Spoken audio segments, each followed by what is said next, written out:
You're good. Okay. My wife's big. Good evening. Calling to order the meeting of the Southborough Zoning Board of Appeals for October 29th, 2024. On our agenda tonight, all we have is 120 Turnpike Road. I haven't been reading it. Yeah. So, good evening. Now there's some peer review stuff you probably want to talk about. Is there anything you wanted to say to begin with, or? Just to introduce our team Yes. and to say that we think we're close on wrapping this up. Okay. For the record, I'm Brian Charvel, here representing the applicant, FD 120 Turnpike LLC, joined by the usual suspects, Attorney Lou Levine, Attorney George Bonan, our principal, David Ferris, our civil engineer, James Tatro from Expedited Engineering. And then we have here tonight, Mitch Maslenka, who's our wetland scientist from Goddard Consulting. This is, I think, the first hearing he's attended, but he's here to the extent you all hear from your wetlands peer reviewer. Mitch is able to respond to him. And that's it. Okay, great. Thank you.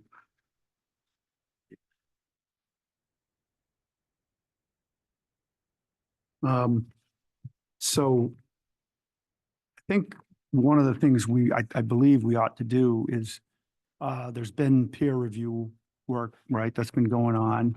Can we start with the items that we had last time that needed to be addressed? What kind of progress we've made since then? Yes. Good. Great. I think coming into the last hearing, we had just gotten the most recent memo update from LDC for civil review. And then a business day or two before that, we had also gotten that comment memo from the Conservation Commission. Okay, right. And in the meantime, especially Mr. Tatro, our engineer, has been responding to the points raised there. Okay. And we were at the point of having an updated site plan to share when this morning we got your wetlands peer reviewers memorandum, Okay. which we understand everybody's doing their best, but it's hard. I think it's maybe this third time where day of hearing, we've gotten a peer review memo. Yeah. And that makes it very hard in terms of our ability to react. And, Understood. and be prepared to make, have this be a productive hearing. Okay, but at our last hearing, we had received something that day as well, right? And that was more about what these guys were doing, collaborating to try to address the open issues, correct? That's right. Yeah. Okay. So I'm sorry, do we have the list here that we can? So we have Mike from Land Design Collaborative, Okay. and we have Chris from Lucas Environmental. Okay, all right. So if you could, right, if you could, just what you had as items to be resolved, and then, you know, what the status is of that, like how have you guys done in terms of working things out? If you could, do you have it? Yeah, I'll start myself. Yeah, If you can could, yeah. Thank you. Mike Scott, Land Design Collaborative. Yeah, we did issue the first letter, I think, a month or two ago when I was at the first meeting. We issued a letter on October 8th, which was a follow-up to that. And then I met with James on the 16th, Mr. Tatro on the 16th in our office to go through the outstanding items here. And I would say that at that meeting, we either had a consensus on resolution to, I think, all but one or two items. And really those other sort of remaining items were situations or cases where he was going to go back. It was related to some of the waivers and come back with a little more documentation. This was sort of the question that we had on a number of waivers where they were asking for a waiver from an entire bylaw or an entire section of a bylaw. So our conversation was, if you can cite a few examples of concerns you have with respect to the bylaw itself or portions of the bylaw, if you can explain why you feel you need a waiver from the bylaw. Just so you're understanding, you know, they're not looking to have as one example that we discussed, the building doesn't need to meet a setback. You approve that, but then they move it into a setback, or they do something later on during construction that's, I'll call it egregious or shocking. But because it's such a broad-based waiver, you really didn't know what you were approving. So we were asking for some specificity and I think that's one thing we were waiting for. The rest of the technical stuff, I would say we're all dotting i's, crossing t's and number crunching, and between providing forms that will be required or calculations that will be required to get through the order of conditions, to receive an order of conditions, get past Mass DEP. They would have additional calculations, and that might result in a few plan changes, but there weren't any, I would call them deal killers. It was mostly, as I say, number crunching. Okay, So I have 15 items. I don't want to go through each of them unless you want me to. And again, they're not items that are deal killers, but there are things that we were expecting, either plan revisions or additional calculations. okay, all right. So there's nothing in there that raises an alarm. No, I think if I could, we had originally commented on the height of the building was one concern, but we understand that you've talked about that. Well, we will discuss it Yeah. tonight in the So, hearing. so those types of things we've kind of moved beyond Yeah. in other words, we didn't reiterate those points. They're clearly been made in its Yeah. sense. So you've discussed them. We understand that there was a variance, or you've discussed a variance on parking. So we sort of stepped back from parking. And then the intersection, I talked about site distance with James and acceleration lane distance. And we understand they're going to be through a Mass DOT permit at some point, and that there's a traffic review. So we sort of stepped back from that as well. Right. We raised our points. They're in the original letter. We think they're important, but we know other folks are going to be. And Right. so again, we're on drainage at this point, and Okay. I think it's number crunching. Okay, so it's not anything that you're concerned about. It's just kind of getting through the details. Yeah. Like as you said, actually providing calculations that you would agree with. Right, documentation that would be necessary at any commission hearing in the future. So I'm not sure if they filed with the commission, but, oh yeah, they have, because they received a letter. So documentation that would normally be part of a filing with the Conservation Commission is what we asked for. And what's the outlook on actually getting all those things closed out, the documentation, the calculations, et I cetera? mean, I would have to defer to them. It sounds like they were pretty close until, it sounds like there's some new questions on the wetlands, but. Do you want to address that? No, Your- I mean, your I team? agree. We're very, very close, Okay, aside from today's wetland concerns we got.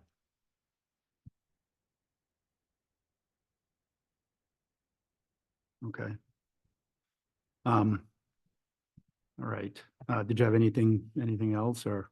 No, again, it's a lot of it's, 2 points to the, right of the decimal point here that we're talking about. So, Okay. um, I don't presently have the whole list in front of me, so I'm going by, the notes that you have and what are the concerns. yeah, so in our October 8th letter, we went through all the original comments and most of them were resolved. Okay, Items that were left as partially resolved or unaddressed, that's what, Mr. Tatro and I sat down on a couple weeks ago. And again, we talked about each comment and how it might be responded to, or what additional data would be necessary for us to sign off. And that's why I'm saying when we met that day, I felt like we had, concurred on virtually everything. okay. All right, thank you. Where do we stand with the other peer reviews? With the other peer reviews? You said, what just came in today? Wetlands. Wetlands. Yeah, okay, so That's what I'm, not really gonna have time. yeah, that's, It's a little hard to, I looked at it this Caught up on it. afternoon. I was like, oh, we got it like I missed it. 8 hours. I did before not the see it. meeting. Yeah, Amazing. I should I know. reviewed it then, but just kind of like going through this now. Oh, you're, Oh. you're Mike. Sorry about that. Just that it came in earlier in the day as opposed to at the end of the day. And to be frank about where our thinking lies on this, our position is we'd like the hearing to close tonight, subject to the open civil items that they're close on, as Mr. Scott said, and the wetlands items that can be resolved. So we think it could close and the condition could be, reasonable resolution between Mhm. us and your reviewers on civil and wetlands. Okay, I think it's not uncommon, Jay can speak to it, for a comprehensive permit indicates that it's approved subject to conditions, hypothetically that you meet the requirements of the memorandum of the wetlands peer reviewer, et cetera. And I think we're at that point right now. So let me, and I was actually going to ask Mike that question. It seems like we're a little shy of that on the Well, wetland no, side, we don't but, take the same position, Jay, on the wetland. right, so I wouldn't, I'm not sure closing is necessarily going to be possible yet on the wetlands issues, but Mike, as to the to-do items that you still have on your list, they could fit into one of two categories, I suppose, things that you feel you need before we could turn this over to those kinds of things that could be imposed as a condition to shore up post-permit, or things that you still want to have now to satisfy yourself that that the project has, is consistent with local needs and addresses all the civil engineering issues that you'd like. So, I mean, that could be two different categories. So your thoughts on the remaining items, how substantive they are, what are I's that could be dotted post-permit that wouldn't potentially impact a board's decision on imposing conditions or making a decision otherwise? So from our letter to address both the waiver requests and the sort of the technical compliance. Right. If we look at the technical compliance, I think all those things can be eventually, attained between, and I haven't seen the letter from Lucas, so I don't know where there's overlap on our part or perhaps some disagreement or maybe sending them in different directions. But from our perspective, the technical components, they're all stuff that we do every day as engineers. They can be resolved. The waivers, I would say that's more in the interest of the board to know, and I don't want to, give an opinion and say, I cited one example that was just something that we thought was a fairly substantial potential, ramification of approving just a wholesale waiver. And what one was that? Well, that was just if you waive some section of a setback or some other sort of dimensional standard, and I think the parking's been resolved, but if there was something specific, and again, since nothing was laid out for us as to where they need the waiver, we don't know what their thought process was. Could they move the project around, or if you didn't, for instance, if you waive the height, but you didn't set a specific height, something like that, where does that leave the board in the future if they come back with a set of plans for a building permit that's different than what, was approved at this point? So there were a handful of waivers. There were some things we talked about specifically in the general bylaw, you have an earth removal or an earth hauling as one example. Are there fees associated with that? That's something that we said, if that was the sort of the gist of your general request, we just don't want to be subject to these sort of other parallel, if you want to call them that, sort of such as an earth removal, where many communities would charge a fee per truck, or they would Yeah. establish some sort of We condition. generally don't waive fees, but But those were the kinds of things we thought were semi-harmless, if you will. But Okay. some of the other things seem like, if they're not defining why they need the waiver, then why are they asking for it, I guess was our contention. right. So on those, for the board's benefit, if there's any vagueness there and there was a difference of opinion at the end of the day as to what you are willing to approve and the applicant is willing to live with, we might get into that kind of analysis where we need to narrow that down a little bit. I don't think anyone has suggested that that's on the table yet, but we also haven't started talking about those things either as a board. I know that, height has been a concern raised by folks, so maybe that becomes an issue. But in terms of basic civil stuff, the information that you have, there's nothing out there lurking that could impact, the feasibility of the layout out here. Barring something in the conservation letter or Right. the conservation peer review, no, I think they're all, again, all the technical stuff I think can be resolved. Okay. And have you arrived at a potential, not including the waivers per se, any, like a list of conditions or that the board may draw reference on as they're crafting or could you, when they're crafting their decision, that you would recommend from the engineering standpoint that we would essentially have a section on in the comp permit? Like these are the kinds of, this is the kind of data on stormwater calcs or whatever that we could put in the stormwater section. Yeah, so far we've listed a couple Okay. as already in the first two letters. If there were things that were still left unresolved relative to filing another piece of, another calculation, we could identify that Okay. from our letter right now. If you were to in fact make it, a decision to close tonight and ask for a list, we could pull it out of our letter. Okay. But we've already made a few recommendations. Okay. Jay, Mr. Chairman, I just want to be straight up. The applicant, the extension, as I understand, for the public hearing to close is tonight.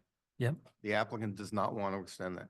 Right. Okay, so our position tonight, and it's the applicant, wants to close the hearing tonight, not going to grant a further extension. And we're suggesting what I said initially, that these areas that are, So I understood what you're saying, Lou. Okay. But I think we need to hear from wetlands as to whether or not the board has enough information. Because the ramification, obviously, as you know, is if we're not ready, if we don't have enough information and we're compelled to close prematurely, the risk bears to your client. I understand, and we've discussed that, but I also, alternative, and I would say two things.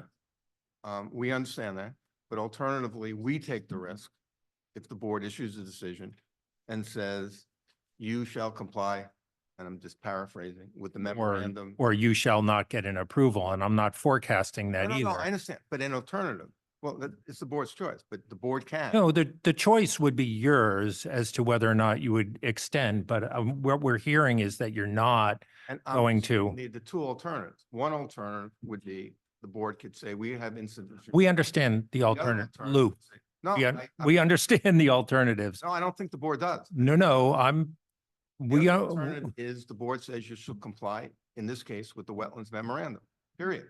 You shall, there's no compliance or not compliance. We're lacking if we're lacking insufficient information Okay. to make that, then that's a different well, I disagree. information. I mean, the Right. board said. Well, you shall- why don't we hear on wetlands? Because when I read the report, not trying to put you on the spot, there were some glaring things that needed to get cleaned up, Okay.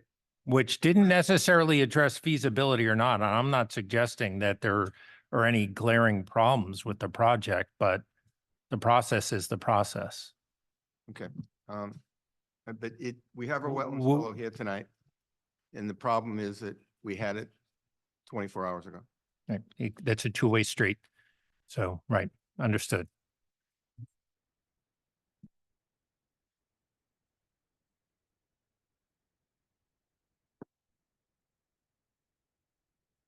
All right.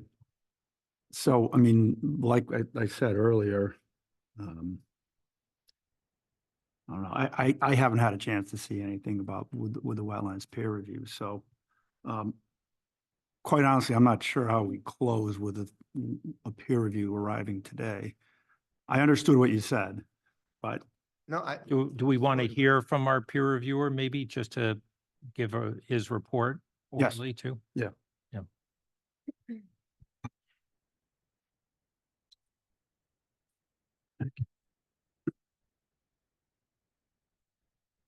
Thank you. For the record, my name is Chris Lucas with Lucas Environmental. I'm a professional wetland scientist and registered professional soil scientist. I'll just start by saying sorry for the late memo. It's clearly created a little contention here, and I apologize for that. We had about 25 comments. A lot of them are housekeeping items, some minor things that are fairly standard for this scale of a project that should be easily addressed with some modifications.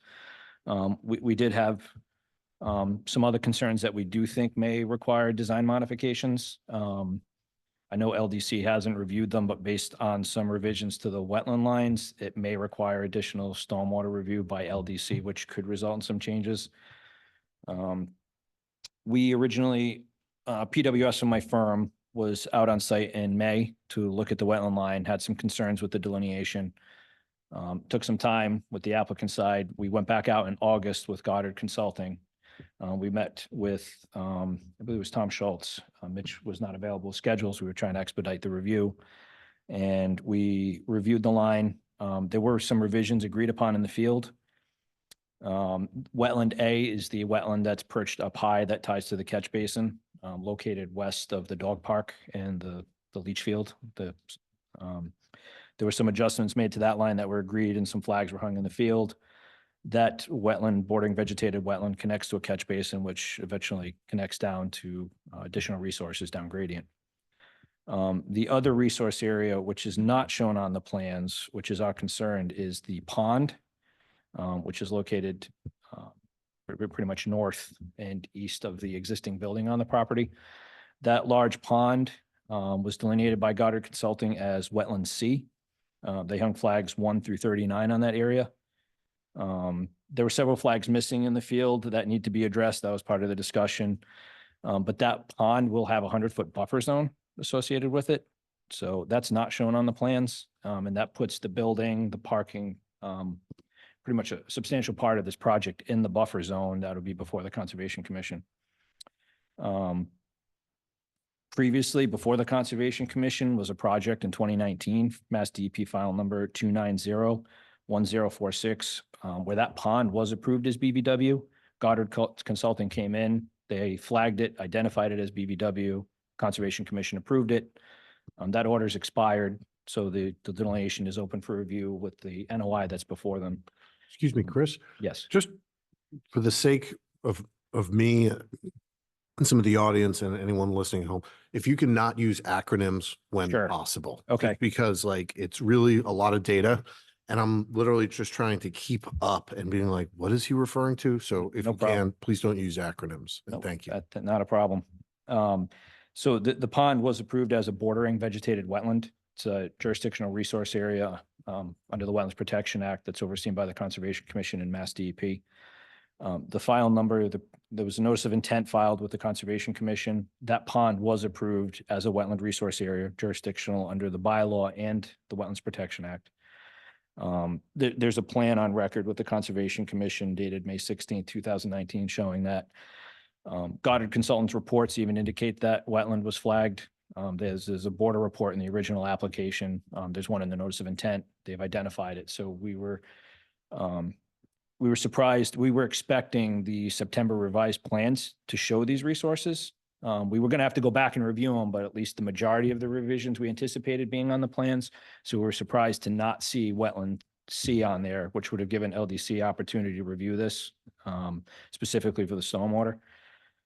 There's also another wetland to the east of the building, wetland D, that was flagged by Goddard. We reviewed that and I believe we're in general agreement. That wetland is right around the property line, but again, the buffer zone will extend in, the 100-foot buffer will extend into the work area. Additionally, in that area, there's another wetland that Goddard flagged I-1 to 4. That's an isolated vegetated wetland, which could be jurisdictional under the bylaw, depending on how this board grants the waivers. But that would be a locally jurisdictional wetland. It wouldn't be a state jurisdictional under Mass DEP and the Wetland Protection Act. We also identified a seepage slope, which is located near the southeast corner of the existing parking lot where the building's proposed. It contained pretty significant hydric soils, wetland vegetation. Goddard indicated they were going to go back and take a second look at this. And that's wetland A. No, this is a wetland that's never been identified on the plans. It's near the southeast corner of the parking lot. Okay. Thank you. So that's not shown on a plan. Again, we believe. Now I understand. Thank you. So there's several resources. Wetland D is a bordering vegetated wetland. That would be jurisdictional, irregardless of the bylaw. Wetland I and the seepage slope appear to be locally jurisdictional, depending on how you issue the waivers. They would not be state jurisdictional, we don't believe.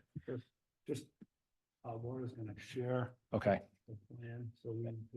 more Thank you. understand. point out, no, that'd be great. That's, it's hard to picture when you're speaking. Right.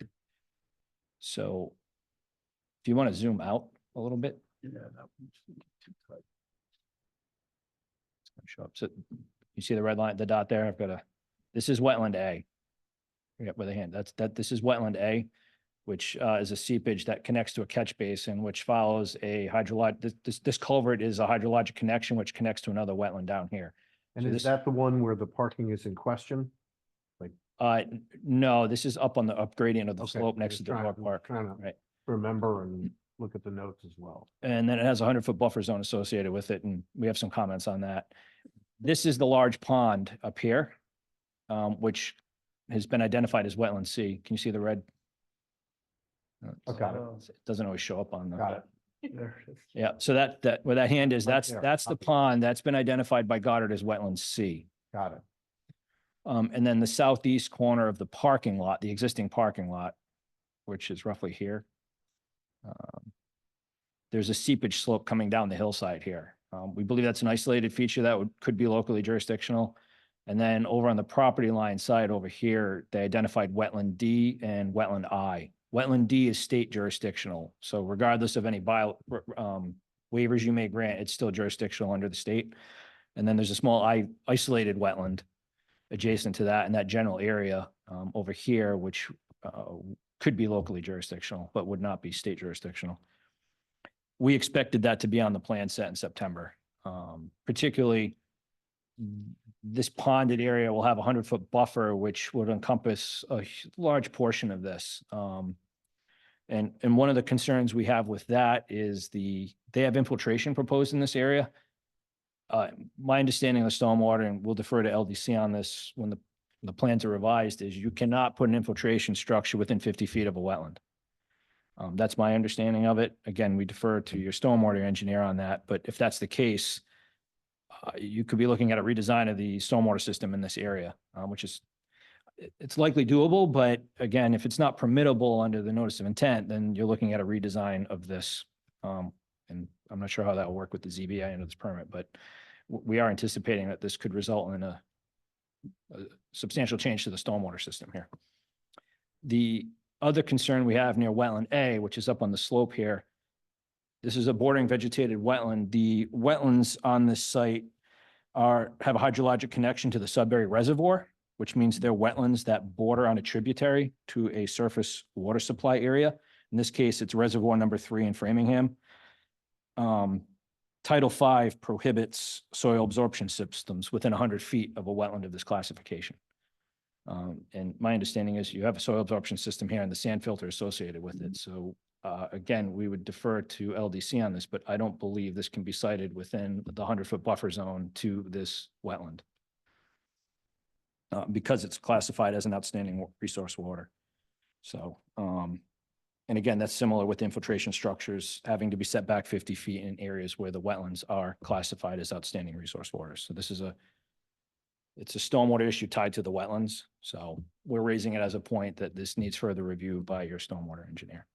And in these two areas, I do anticipate may need some redesign to be compliant with the Wetlands Protection Act.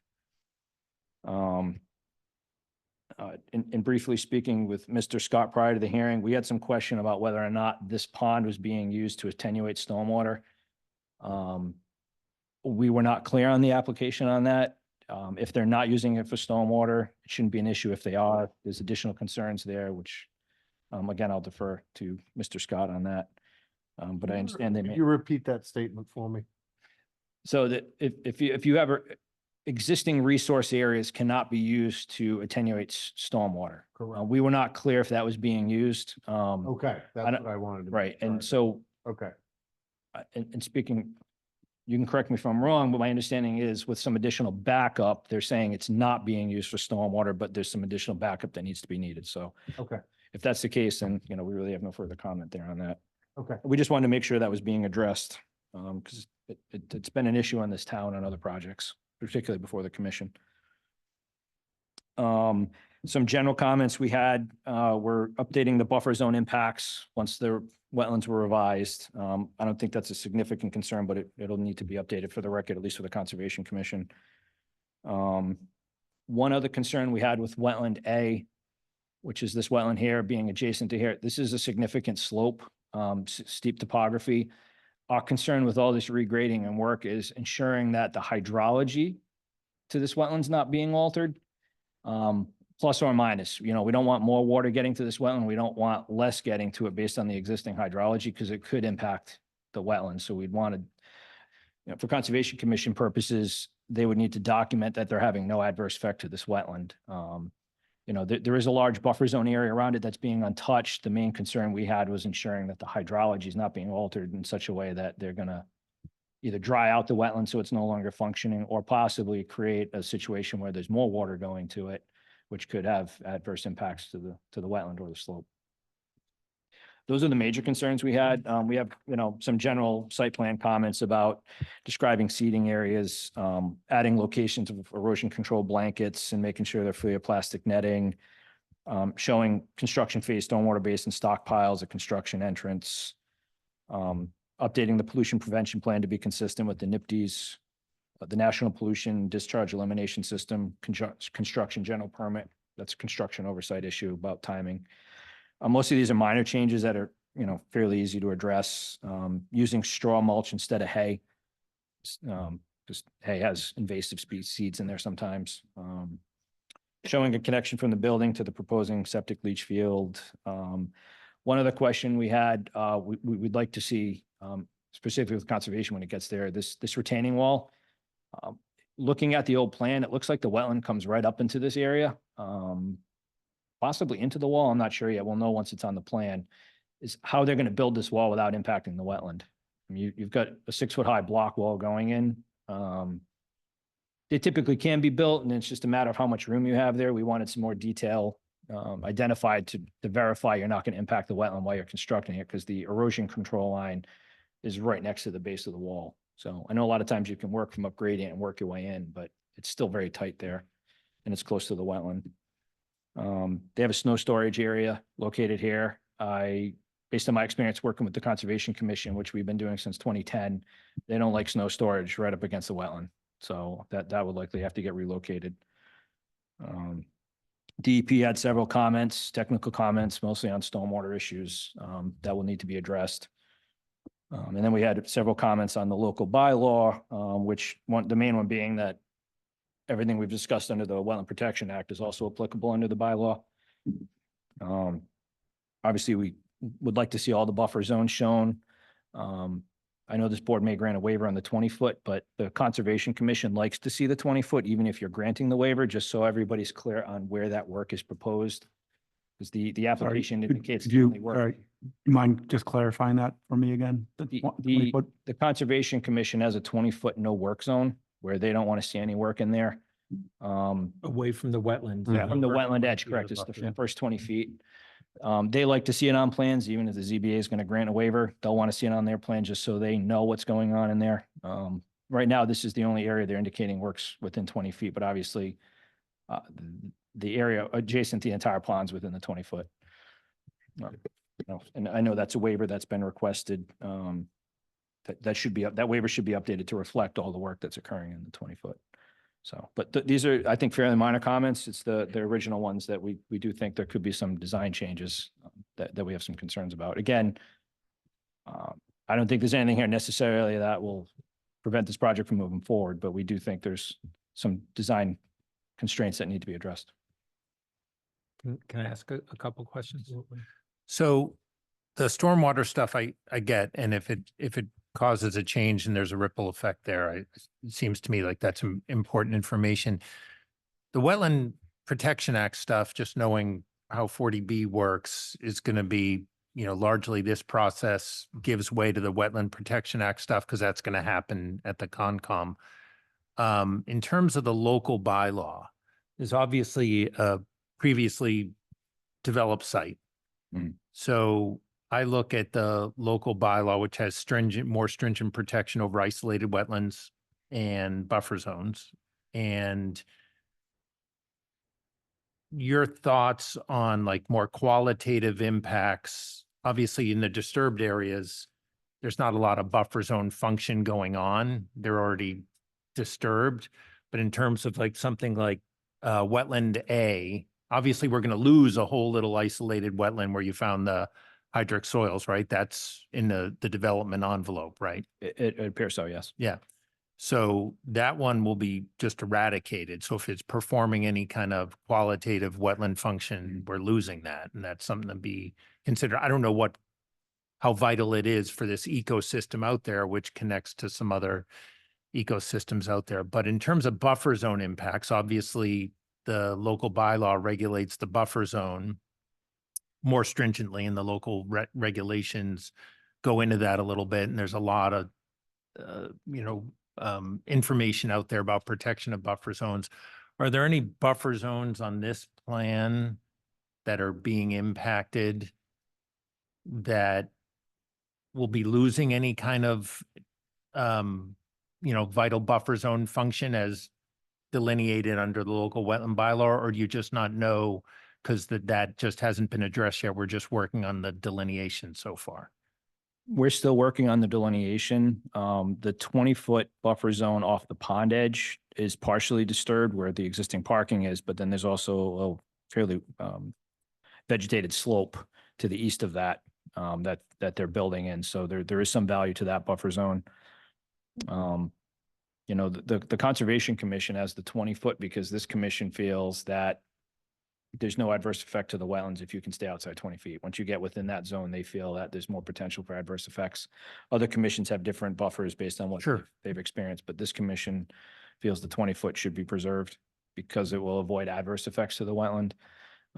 But they also have a variance process that you can go through if you feel otherwise, and there's more flexibility. In my experience, I can't speak for the commission, but in my experience, there's been more flexibility on disturbed portions.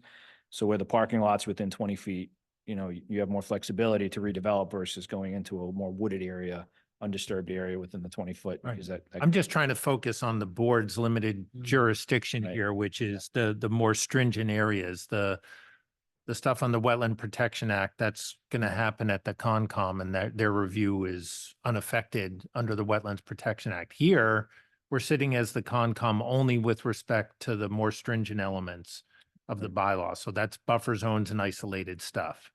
Now, it also, everything you said, that's different than it impacting the stormwater and that soil absorption system, because those are fundamental design issues. right. But in terms of sitting in the shoes of the Concom and having to issue an ersatz order of conditions that either waives the entirety or significant chunks of buffer zone protection and 20-foot Mhm. protection or not, the board has to weigh it from kind of that qualitative standpoint. And it seems like there's only a few areas on the site that really are getting into that. You mentioned the pond, maybe over by A, because there's some undisturbed areas over there, presently undisturbed. Right. It's difficult to assess now because it's not shown on the plans. Right. They don't have the 20, so wetland A, there's clearly some work. It appears they're clipping the 20-foot here. It would be, if we could see the 20-foot, we'd have a better idea. But again, if this needs to be relocated out of here, that may resolve any issues with being in the 20-foot protective zone that the commission regulates. Near the pond, I'd be less concerned with this area versus the 20-foot over here, Where it's presently. where it's presently wooded. I know that the existing sand filter is located, towards up in this location, which we believe is just about 100 feet from the wetland edge. We'll know once the buffer zones are shown on there where the existing sand filter is. It may well have been cited where it is because of the 100-foot buffer in the pond previously. I don't know. I can't speak to that directly, but it appears to be about 100 feet away. But the focus would be that 20-foot zone, pulling back from the wetland if you can. That's a typical common practice with the Conservation Commission on sites that are more undeveloped. And is that, and maybe this could be a question for Mike too, is that doable there if we wanted to, in the kind of more pure buffer zone areas there, pull out of that 20-foot, or would that cause design havoc here? Based on where they have the stormwater and what they've got for the building, it would probably have an impact on the design. That I don't see the applicant being pleased about. It'll likely change the design, having to pull back there. But again, I don't know exactly where the wetland edge is. I think it comes right up to that wall, possibly into where the wall is. Looking at the old plan from 2019, there's kind of the wetland seems to creep up a little bit in that location. So again, having it on the plans would be a lot easier. We could have a more quantitative discussion about these things and get a better idea of how much of the 20-foot, like the Conservation Commission would commonly, if there's a 20-foot buffer zone impact, they want to know how much of the buffer zone's on the site, how much are you impacting, and they can get an idea of, what the actual impact's going to be. Is it de minimis? So we're talking a few percent, 5%, 50%, 100%, and Right. and then they can make a more informed decision. as to if they really feel it'll be an adverse impact. The other issue, the seepage slope near the building, and that other IVW, I don't know if that, my staff were on site, that other IVW, I may be outside the work area. If it is, great. If it's in the work area, the Conservation Commission regulates isolated wetlands on a case-by-case basis. Well, that would be us here. All right, so. So I guess, I mean, it is that, because I think that seepage slope there is going to disappear as part of this project. Is that, and what is the kind of function of, from a kind of this whole wetland system here? Is it performing anything? I mean, I don't want to put you on the spot if you just don't know. I mean, we hate to lose anything that's performing a wetland function, obviously. We haven't assessed the functions and values. Typically, in a peer review situation, we would ask Goddard Consultant, the applicant, to assess the functions and values, and then we would review it to make sure that we feel it's appropriate. So we would ask them to conduct a functions and values assessment. You know, what is this wetland functioning to protect groundwater, protect public water supplies? Or is it functioning to, for storm damage, prevent, protection, flood control, those type of things? So there's a whole set of interests under the Act, the Wetland Protection Act, that we would ask them to assess. And then we would review it and say, okay, we agree with you. And then say, okay, what are we losing by losing this wetland? And, a wetland like that, if you're going to be losing that, we would ask, it wasn't being uncommon for the Conservation Commission. And I'm only telling you what the Conservation Commission would do, so this board is aware of what's common practice. If they took jurisdiction of it, then they might, again, the Conservation Commission, I can't speak for them, but it has been common where they might allow a small wetland like that to be filled with wetland replication. So if you're going to fill 1,000 square feet, say, as an example. Is there anywhere on this site to, and do they do 1-to-1 replication? I Or are they 2-to-1? believe it's 2-to-1. Is there anywhere on this site where, like, if we were going to condition this to say, find a spot for, do it at least 1-to-1, if not 2-to-1, is there? I would defer to Goddard, but you could probably find a place somewhere. It might not be exactly in that vicinity, but maybe there's something along the pond area between the parking lot or the work base of the wall, something like that. But, we'd want to see the square footage, figure that out, and then ask them to find a location, and we would verify the location if it's appropriate. So Do you know about how many square feet that seepage slope is, or not even? I don't know. Yeah.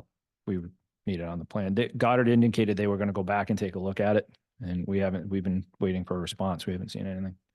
Okay. So But it's probably doable, some kind of replication maybe. I think it's potentially doable. I understand Goddard's here, but these sites, usually you can find a way. Sometimes it's more challenging. It could be more costly, but it's typically doable. Okay. So Thanks. Thank you, David, for. David, just have a couple questions. Yep. go ahead. So just, this is more procedural. Chapter 40Bs have to only comply with Wetlands Protection Act under state law at the Conservation Commission, correct? So, yeah, Yep. we won't get into that. Correct. And there's a clear, and some of the more recent cases by the Housing Appeals Committee kind of make this clear that they only have to show that they generally can comply with the Wetland Protection Act. Yep. So what we would call a prima facie test, pretty low bar. Mhm. But Concom is going to deal with all that stuff later, and they don't unaffected by 40B. So we are only concerning ourselves with those isolated wetlands. Yep. As well as the buffer zones, which they regulate a little more closely. And we should be concerned also if any of this impacts any of the stormwater design and other civil engineering issues that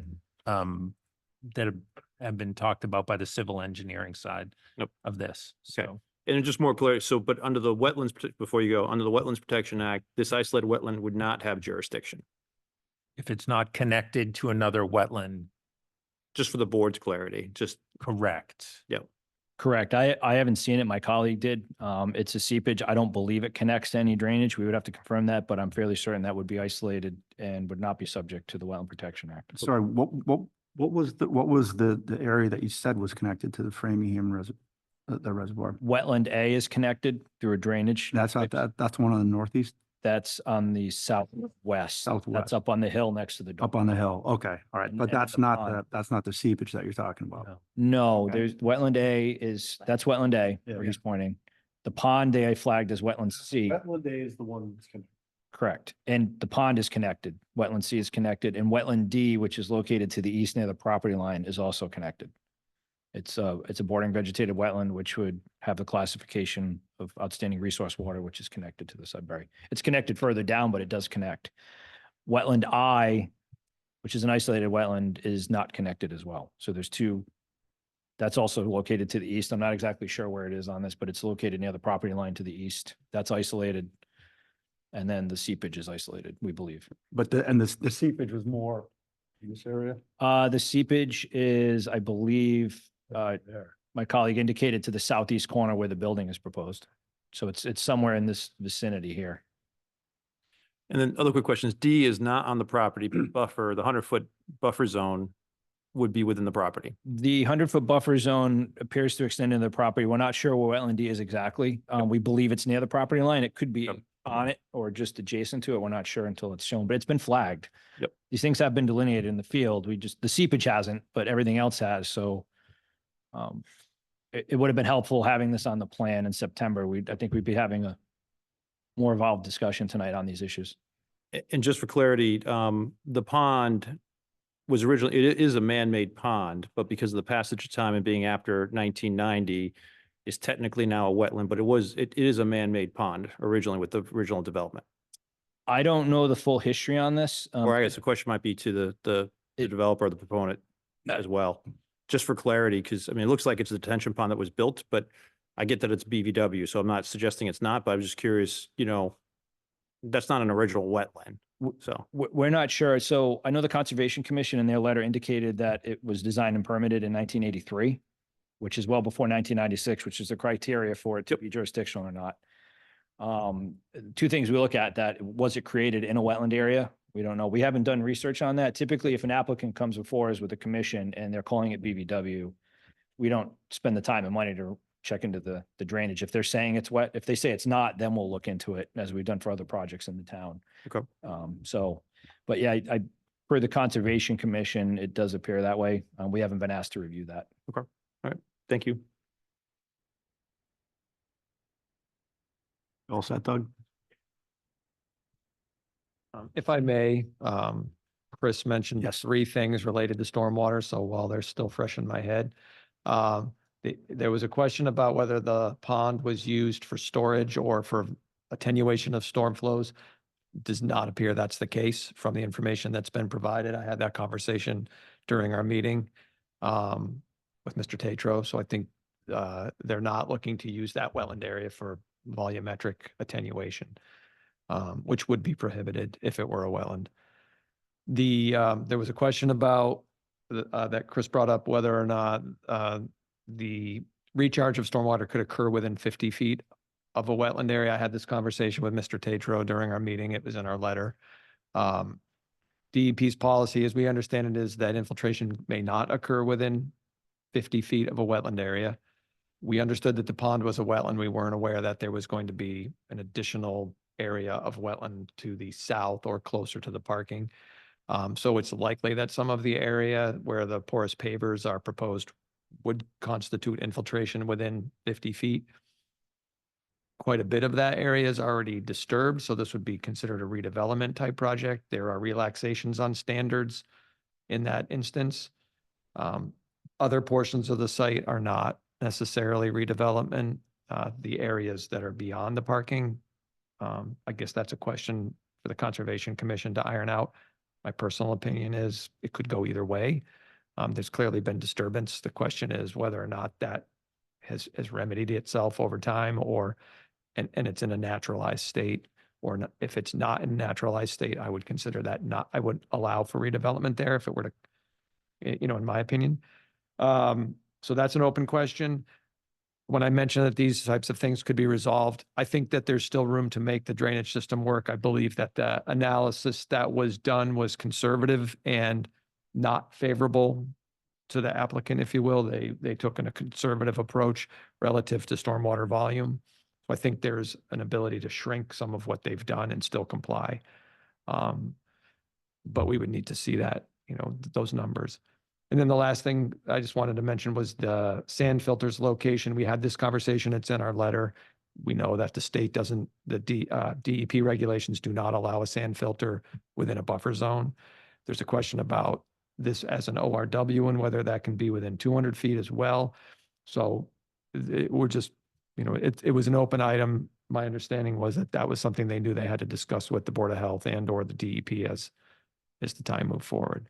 But these items were, listed in our original letter and they remained in our most recent letter. So if there is a change to the wetland line or additional wetland resources that would preclude infiltration in areas that are currently shown, then that would likely require redesign. But as I mentioned, I think their system is over-designed in some respects. And again, one of the commitments and during our meeting on the 16th was with Mr. Tatra was that we would see revised or enhanced cross-sectional views of the infiltration system. So we'd have a better understanding of where the groundwater levels were located relative to the parking lot or the proposed parking lot, because they performed some additional test pits and they had additional data that wasn't already on the plans. So some of these technical things we expected to work out, and I'll say my optimism that they could be resolved was in part based on that additional data that was going to be forthcoming, as well as my first thought was they've over-designed in some regard. So for what it's worth, just wanted to get that out of my head. Thank you. Do you think that are you referring to like the pollution prevention? Is that what you're referring? I'm talking about the porous pavers that are being used for stormwater mitigation on the site. Yeah, specifically. There were a number of comments that conservation had, and our attitude here is if he's going to revise or they're going to revise a pollution prevention plan or an erosion and sedimentation control plan, it ought to be in line with the Conservation Commission, but those are other things that are simple to do. It's the normal course. Yes, you may. I'm curious why I don't think this is for you, but why the wetlands are not included on the most recent plans. And then obviously if also your peer reviewer could explain, kind of answer all the issues we just heard about and what the solutions could be. Which sounds good to me. Hello, this is Mitch Maslanka, wetland scientist with Goddard Consulting. So to answer your question about why the wetlands have not been shown completely on the plan is because we had a surveyor who has to go to the site and locate my flags and put them on the site plan. So that did take some time to gather those coordinates so that we could put those on the site plans. We do have those coordinates now. We received them last week, so I needed to take some time to review them myself and then make sure they're accurate per what they picked up for data. And then we will provide that on the next set of site plans for you. And then want to repeat your second question? Just kind of a general response to the potential issues, how you would address them, or if you see them as an issue or not. Sure. Yeah. So typically, I actually receive a lot of memorandums from Lucas Environmental. So we're very used to providing response memorandums back. Basically, we will provide an updated site plan showing some plan revisions like the wetland boundary lines, any other labels to flags that we need to adjust. We'll put those on the site plans and we'll include them in a memo. Some of the comments that were mentioned, some additional flags for the A series will be added to the plan, connecting to the catch basin on the slope. So that one won't be an issue. The D series wetland will be shown on the plans, like Chris had mentioned. There's no disagreement with that wetland boundary, so we'll have the wetland flags on there with the buffer zones, the 20 and the 100. The isolated vegetated wetland, the I series one, that one will also be shown on the plan. We do have the data for those. I did go to the site to visit that small isolated seepage area that Chris had mentioned. Just visually, it's probably the size of maybe two of those tables there. So not a huge area. As far as function and values go for that area, it is on a slope and functions very much like the rest of the upland slope. So as far as replication goes, we'd want to replicate an isolated vegetated wetland similar to that, which is you want to match the same wetland functions and values that you're going to fill and replicate those elsewhere. And I do believe there is room on site to do that. So let's see what else we got.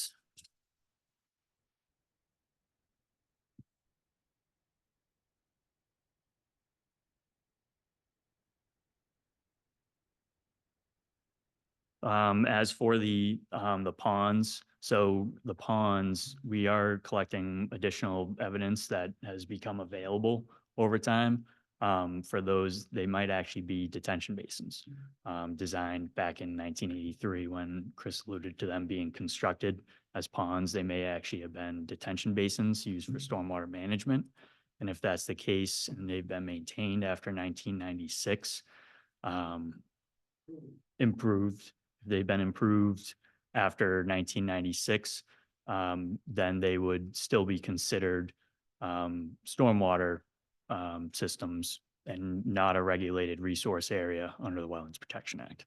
So that is something that we have been working to compile those documents and then put it together a memo for Chris to review, because as he mentioned, he's not going to go and do that for, if the wetland scientist told him that this was Bank of Pond, he's gonna, agree. And, but over time, since the initial wetland delineation was conducted, more information's become available so that we might, instead of considering them ponds and wetland resource areas, they'll be detention basins or detention ponds, stormwater management systems. So we are compiling that evidence currently.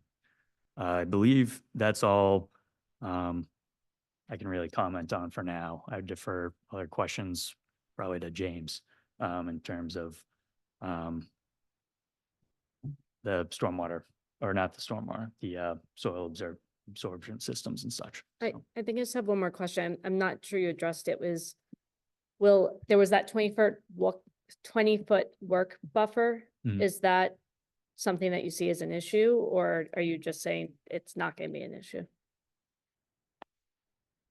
I'm James Tatro from Expedited Engineering. And I can tell you if it's agreed that per 310 CMR 10.022C, that's the section of the regulations that says if a pond, if a detention basin existed before November 1996 and was not altered or improved, that it could be considered a wetland resource area. Again, if it is agreed, because it has been actually improved, and we'll bring the information, that is a detention, that is really one detention basin. If that is the case, then we believe we will be able to say that we are not working within 20 feet of any wetlands, with the single possible exception of the slope area that was mentioned, that's at the southeast corner of the existing parking lot. And if it does happen to be a pond, then the only presently undeveloped, there's only a small portion of presently undeveloped area where you'd get into the 20? Correct. Only in the area immediately sort of extending on the the boundary of the close- parking lot further to the east, where we'd be a similar distance from the pond to the existing parking area. So in that we don't know yet whether or not it's subject to jurisdiction or not, is there an ability to improve that area? Even if we did, like, if we just gave a post-permit condition and said, get out of the 20 in undisturbed portions of 20-foot buffer. Could that be done without a significant change just in that area, just where it's not the previously developed area? It would be, I mean, it's hard to exactly quantify, how much, but. Has it been quantified how much? I mean, how buffered? significant, whether that's a quote significant change or Right. not. It is some change. I mean, but And again, I would note that there's existing parking area closer to that pond right now than most of what we're talking about. Right. Well, I mean, we can't fix what, we're not Yeah. going to try and reclaim what Sure. was already lost, but in terms of if the board we haven't had that deliberation yet, said if it hasn't been disturbed yet, stay 20 feet away from it.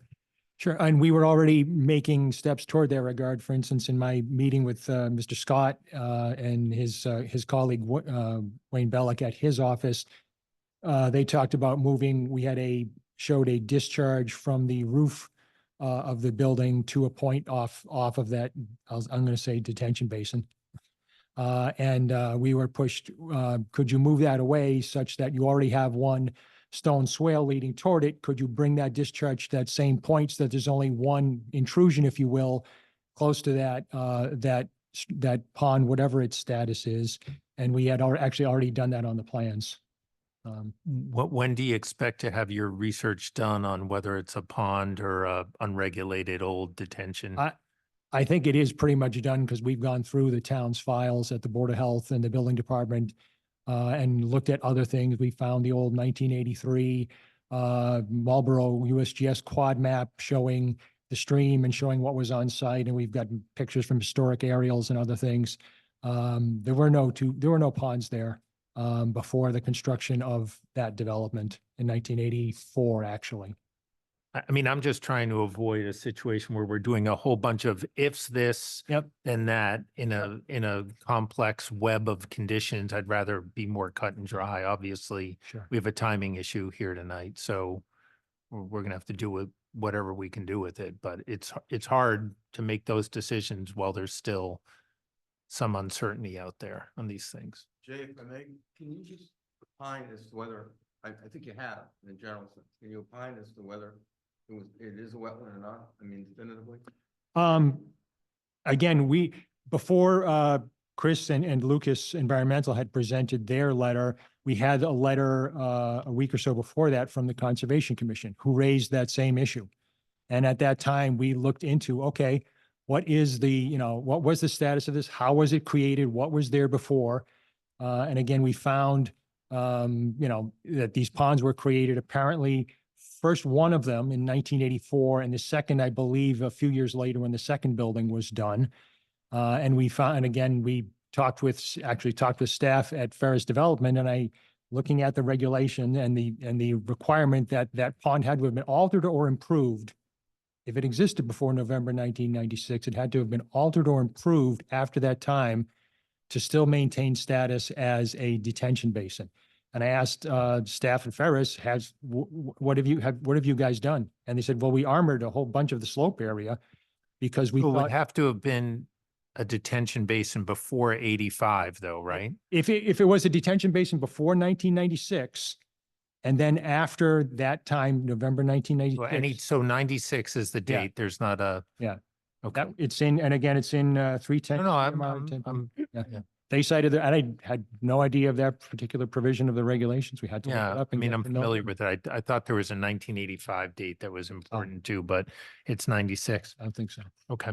So, so if it was improved after installation, it still keeps its character as a detention pond if it's before 1996. If it was originated before 1996 and something after 1996 was done that improved it or altered it, and you could After. debate what exactly altered is, that would qualify So- as on the positive side. Then yes, the regulation says it would maintain its status as a Okay, so, detention basin. no definition on altered. It's really small, but, Yeah. so So, it's probably been altered maybe. but- That's but, what I would yeah, think. could you definitively say it's been altered since 1996? I would definitively say it's been improved Improved. in that Ferris staff brought in stone and armored some of the slopes that they were, I guess, looking at and wondered, is that really in great shape there? And They just did it on their own, or was it part of a permitting Permitted. process? they did it at the time. I know that they had contacted Melissa at the Conservation Commission. Okay, so agent. there was some oversight. These guys weren't just dumping rock. It wasn't a notice of intent filed, but Michael Ferris contacted Melissa and we were asking about, is it okay to cut here? And I don't remember if she also came out and looked at it or was just sent pictures. And they talked about There what. was no RDA or anything. There is not an RDA, but we actually we're digging up the receipts for the stonework and to be able to present it and say, we're not just saying this, it is something. But so it seems like it may fit the profile, but not quite definitive yet, right? Correct. It's, we had just responded on our side to the Conservation Commission's own letter, which again covered much of the same matters that Chris raised. And we were getting ready to, we were in fact going to try and have a set of plans in at least yesterday. And things of course came up but then we also got the letter from Lucas Environmental and we said, well, wait a minute, there's no point in sending in a plan that might still not address some of these issues right before this meeting. So I apologize for that. So you think you can definitively say that it was disturbed after 1996? How confident are you that it was created as a detention pond prior to that? Absolutely. It's shown as such on the there were. So you have one of the two you feel really confident. There was well, it's really one detention basin. They're connected by. No, I'm not one of the two conditions. You said. Okay. Yes. Again, the regulations is altered or improved. I would say that it was improved. I don't know what exactly would. Whatever altered or improvement. Count is altered. Maybe their count. Right. Somebody. Could have been an increasing- alteration or an improvement if they were kind of in more of a amateur way putting rocks in, right? Theoretically, somebody could expand a detention basin if they expanded a parking lot and needed to have greater storage capacity. They could do. I'm that. not putting a value judgment on it. I'm just saying you can't really quite characterize it from here as either an alteration or an improvement. They did something to the pond post 96. I would definitely say it is an improvement because they improve the stability of the existing slopes. All right, well, that's helpful. Yeah. It'd be great if you guys could submit that sooner rather than later, just Sure. what information you have on that, because I think that'd be helpful, I think, for the board. Sure. And then just two quick follow-up questions. Are you guys within the 20-foot buffer zone on the Series A? I know you guys are pretty close there. Or are you outside of that? And Chris is wanted right. It looks like it's right up to it. Yeah. We believe we stayed just outside of it. And then what about the sand filter distance to the A series? Because it's really a Wetlands Protection Act, Yeah, well, we've looked at that. We had some more discussion about that. If need be, we could actually move that sand filter to the west of the 100-foot buffer zone. We were really just sort of concentrating all the work in one area rather than working to the east of the buffer zone with the septic system. And then again, to the west, we were trying to sort of concentrate it all to one side.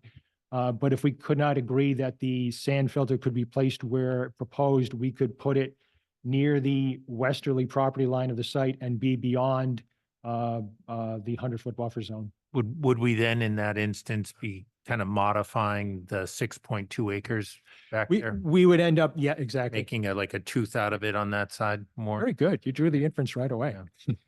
But yeah, we would be taking essentially that rectangle of area out from the east side of We'd the. get more contiguous well. area over on that side, closer to the conservation maybe, but Yeah. lose a little bit. It was a little bit by the sort of the farthest point on the site from the path and the other land. Yes. Okay, all right. You can find a home for it, basically. Yes. Just now that you mentioned it, Jay, does that at all help that corner that we were so concerned about with the dog park, or that really doesn't have any impact? No, it's not the nearest thing to that, to that corner. It's on the western side of that chunk out of the. It's a little further north toward the existing parking Okay, area. and yeah, to the west. the dog park area is actually Right. further south of that, right? Yep. So, okay. Just being optimistic, sorry. Anybody else have any questions, Paul? Any- All right.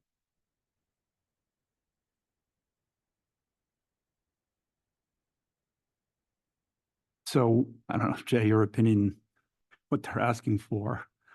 I mean, We have, it feels like this, like you said, it's a lot of conditions to try to thread that needle. yeah, I mean, I've been keeping track. It's really, if the applicant is still dead set on closing, it would be kind of over my recommendation, certainly, in terms of getting a more fulsome set of information. To the extent that they did, we'd pick this up in deliberations. I've been making a short list of conditions to address all the questions that Chris raised, and to then tie that into how final stormwater plans are designed too, and make sure that that goes into multiple post permit, if it comes to that. I wouldn't want to, I think if they want to close, which again, I don't recommend, but if they want to close, then I think when we get back together again in 20 or 30 days to deliberate on this and come to a decision, then we're gonna have to think about that.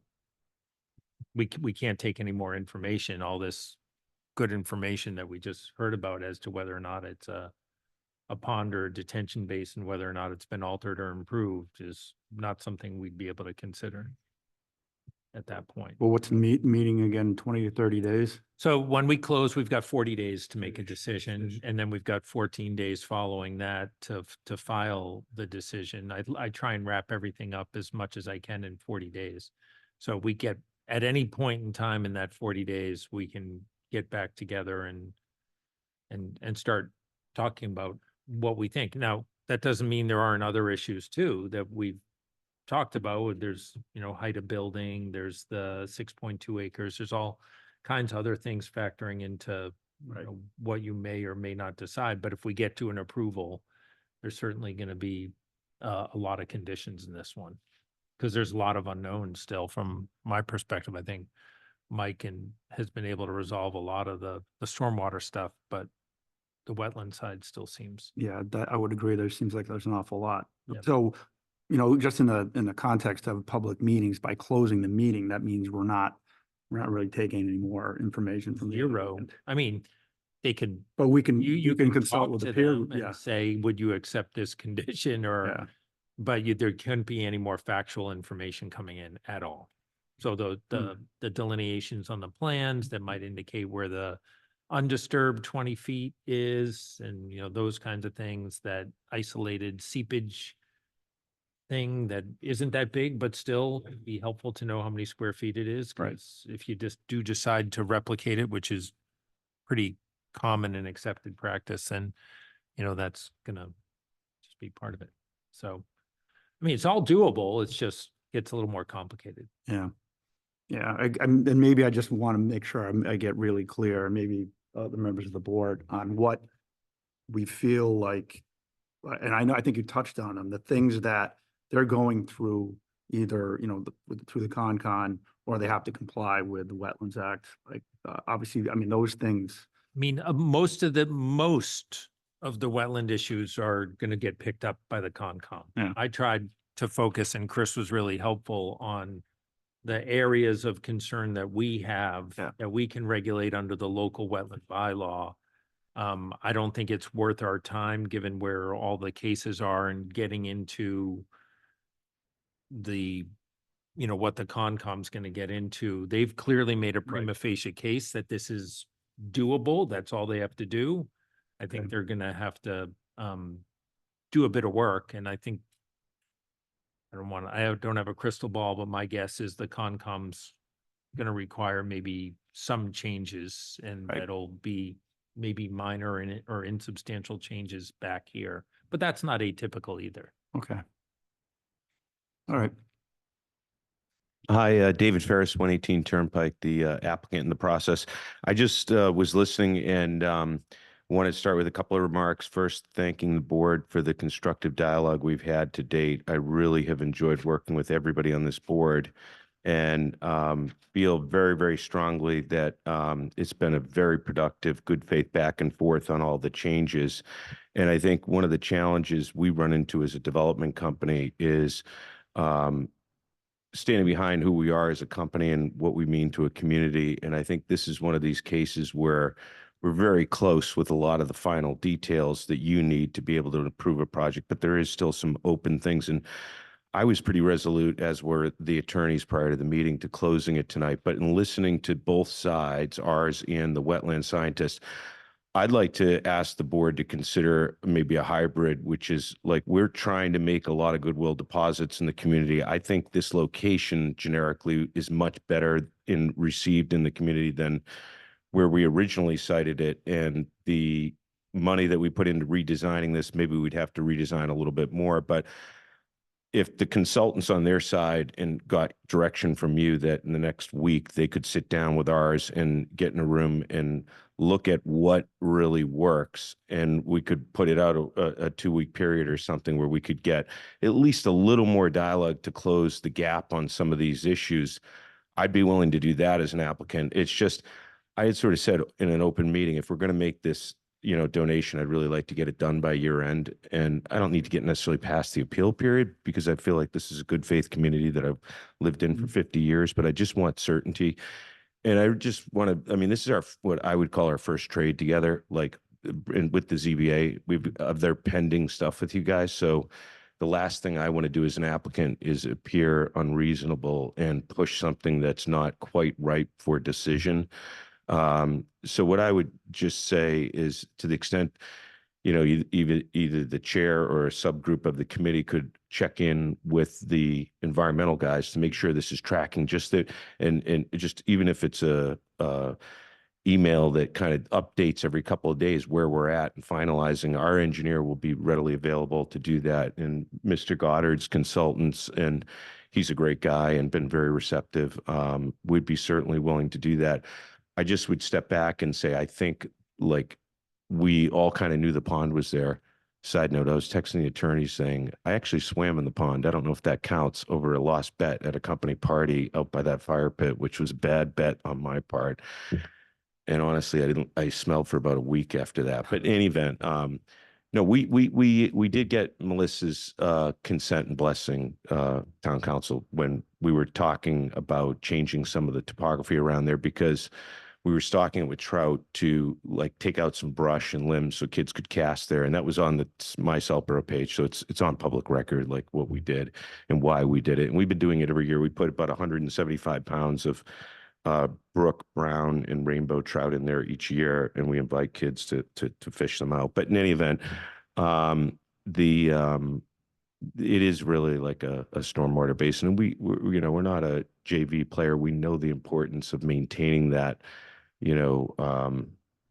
title of that property for this very reason. So I just would say that if you think that would work, I want to be accommodative and make it. So just to be clear, you're saying if we can sort of monitor, like, them trying to iron out a lot of these. Yeah, things, I think they get 90% of this done in a week or two. So that you would be willing to. Yeah, we would do that, a week. because I feel like we have other pending business, and Yeah. we're a local company, and I don't want to be an unreasonable guy with a lot of the community. And I feel like this could get, I got to be totally transparent. This is not a very big project. We're well invested in Southborough already, and this is like 50 some odd units, but it's been a lot of time, and it's been, I think it's been received well by some and not by others. And so at some point we kind of weigh, is this really worth it from a reputation standpoint? So, yeah, and I appreciate you doing that. I think it has been pretty cooperative, but I think the Right. board recognizes what you've done. So Yep. I know, I don't want to speak for the board, but I think we would probably appreciate that. being able Yeah. to Push it out as I mean, we're tentatively scheduled, Dave, for the 13th. Of November. November. Yeah, for 250, and Yeah, maybe we can querying wrap it up whether or then. not there's going to be a lot there. Yeah. There were one issue left here. Let's do that. I think that works for everybody, Okay. I think the I'd process be will here. benefit. There'd be a much cleaner set of ideas. conditions. Yeah. It's just, from our standpoint, we kind of all in the room knew the pond was there, and we all kind of, and frankly, I give credit sometimes where credit's due. The planning board chair had the idea originally to move the building off of that down to the parking lot.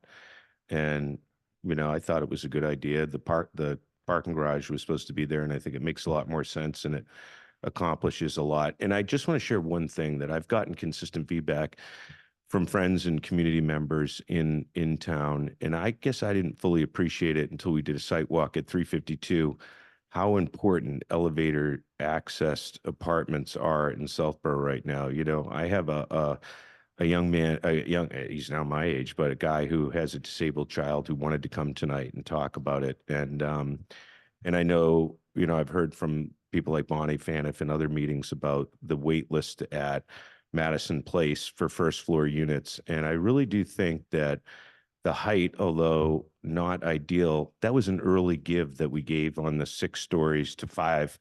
And then on the 5, we really stepped it back. And so I think if we were probably a more strategic Machiavellian firm, we would have waited till the last minute to do that. But we just wanted to be sort of open about it. And I think that if you look in town, that's really creating a hardship for a lot of people that already have a lot of hardships, their age, their disability, et cetera. So I think that's a pretty relevant factor around that issue. Not to open another whole can of worms late in the night, but I just did want to raise that.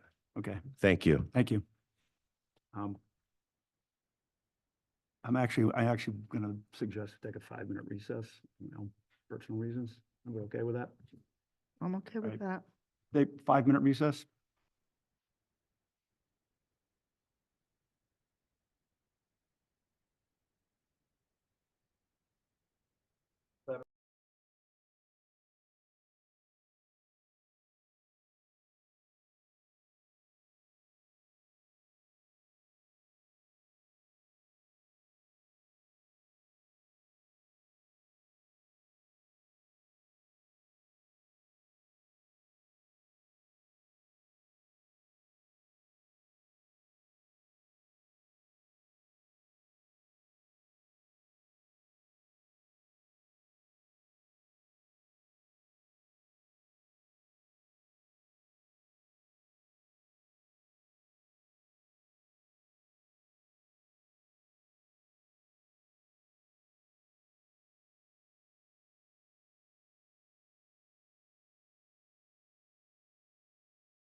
Okay, you're good. 4 years of appeal.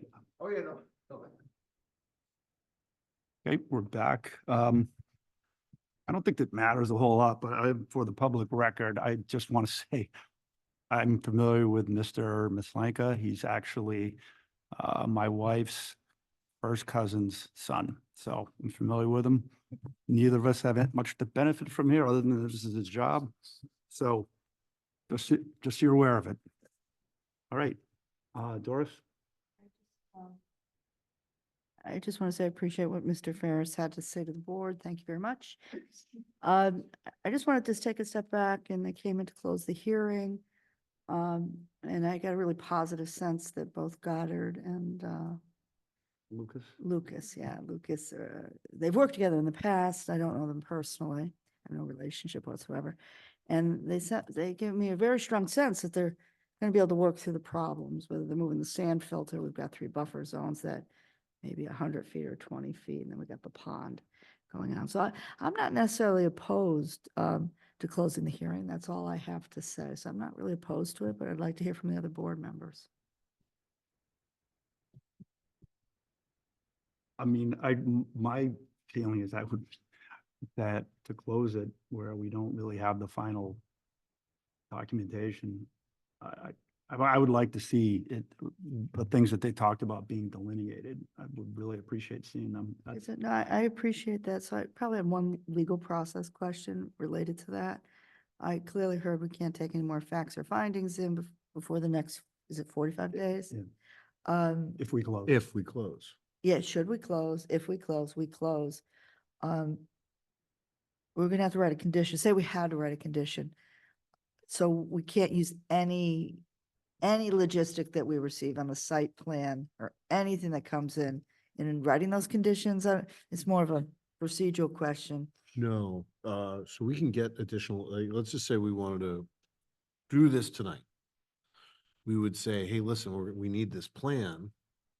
And so there would be the requested waivers, and then we would get like additional updated site plan. We would get some of the issues Okay. addressed.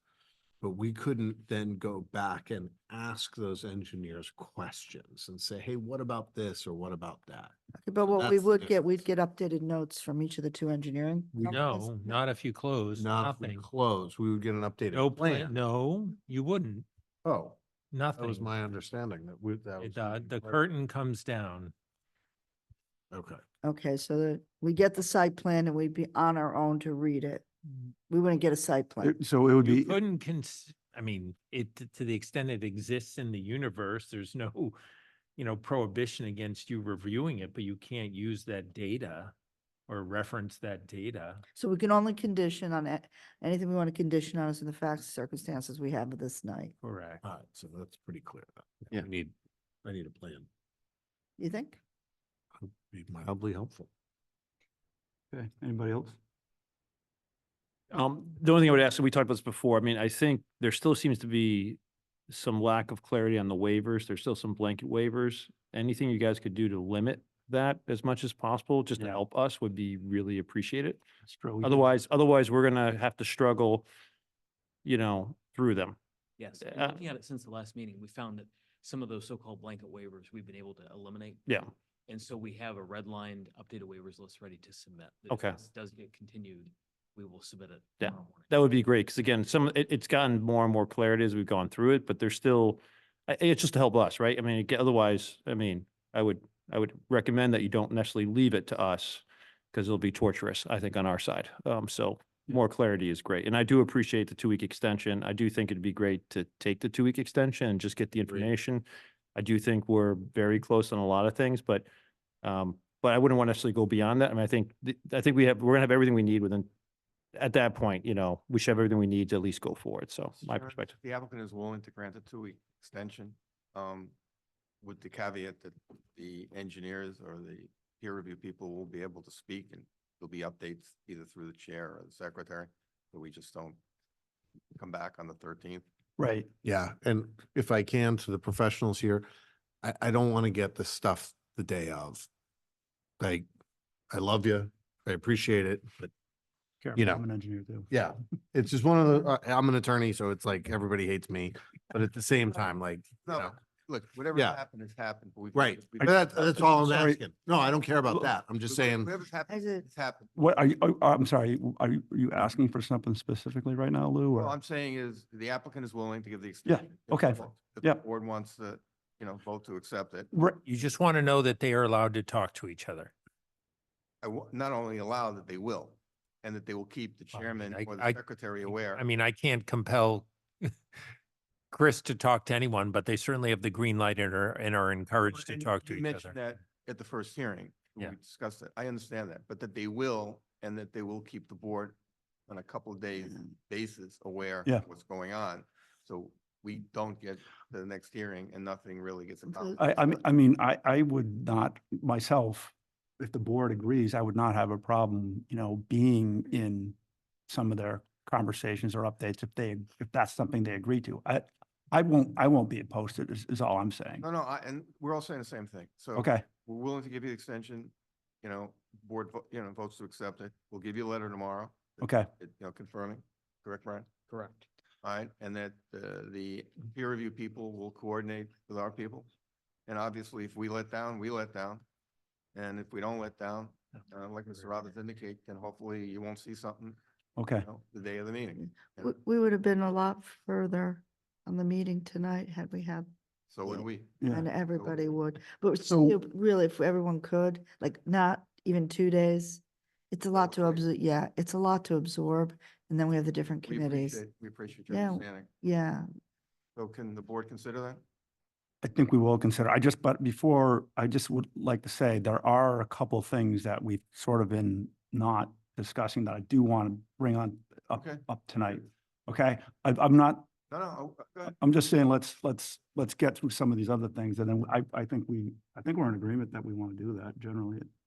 Jamie, did you have something? Oh, no, I was just, I originally was thinking what Doris was thinking, where it's like, if they could work things out, I could see a path where we could close tonight, but hearing that we would be completely cut off if we made Yeah. a decision. Doesn't seem like it's right, yeah. 2 weeks. yeah, the cutoff took my good idea Yeah. away. That's okay. So I'm willing to extend if it needs to be said. Amy? And for what it's worth, I mean, I thought tonight was pretty good, and it does sound like we're closer than I even thought. So I think it would be very prudent to take the 2-week extension and have some of those things ironed out further and explained further and Okay. and rediscuss it in 2 weeks. All right, good. Thanks, Paul. Amy? Mimi Latrell, Chair of the Planning Board. The 6.2 acres that is a condition of a approved site plan, the layout of that 6.2 acres does not meet that condition. It has a drainage swale in it, and it's got all kinds of grading, and it's been denuded, and that is not what the 6.2 acres was donated as open space, and that does not meet that definition. And I can't imagine the Conservation Commission wanting to take land with somebody else's drainage swale in it. That makes no sense at all. Right. So that, and then I have subdivision questions. There's a preliminary subdivision, but it only shows lot lines for 2 lots, but it lists 3. I think it would be helpful knowing what the lot lines in all 3 lots of that subdivision are. Mhm. And has the Board of Health weighed in?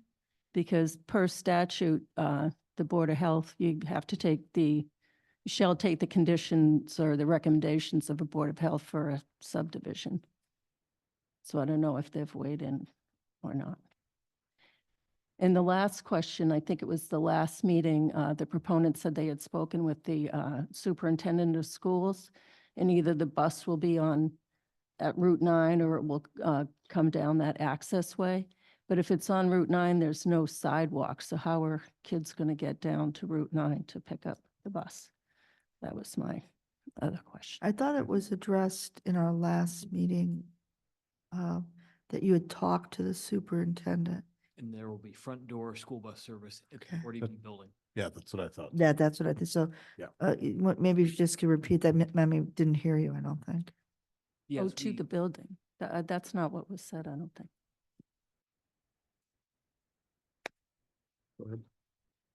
We spoke to this last time. We spoke with the school department and they said that there will be school bus service to the 40B building once it's built. There will not be Route 9 pickup. Yeah, okay. And Thank you. they reviewed our turning radius analysis provided by Mr. Tatro, and they were satisfied that a 45-foot-long school bus will be able to circumnavigate the 40B building. Right, so it sounds substantially solved.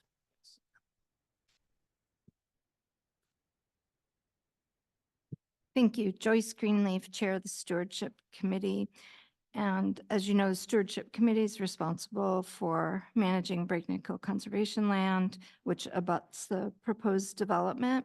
And I just want to take the opportunity to remind the zoning board of the points that we've been raising and most recently did in our letter of August 19th. And I would echo what Mimi shared because the Stewardship Committee also has concerns about receiving a donation that we would then be responsible for managing if it's graded, denuded of trees and vegetation and full of swales and drainage and whatnot. It would be more of a hazard. We're interested in land that can be habitat and open space and part of the conservation land. So we wouldn't want the responsibility as stewardship of taking that on. I also would say that stewardship has a vested interest in the vistas from Breakneck Hill across the property that's going to be developed. We wouldn't want to have an open view to Route 9 or to a massive building and would care a lot about screening trees and shrubs that would protect those vistas, particular to the proposed dog park and playground, which by my understanding would be pretty close to the conservation land trails. So as you know, we have a lot of expertise in stewardship on what kind of plants might be most appropriate for screening, and would be happy to advise on that because we wouldn't want things to be planted that could then undermine the kinds of habitat and native plantings that we've been promoting for the conservation land. I'd also say we remain concerned about dark sky lighting. Without dark sky lighting, nighttime lighting can be very disruptive to wildlife, in particular fireflies can confuse their life cycle. I think all of us remember happy childhood times of seeing lots of fireflies, and they are in a steep decline. And that without dark sky lighting, that can make that worse. Yeah, so we also have some other issues in the letter from August 19th, but these are the ones I wanted to, in particular, highlight so hopefully they'll be top of mind for the zoning board. So thank you for listening. Thank you.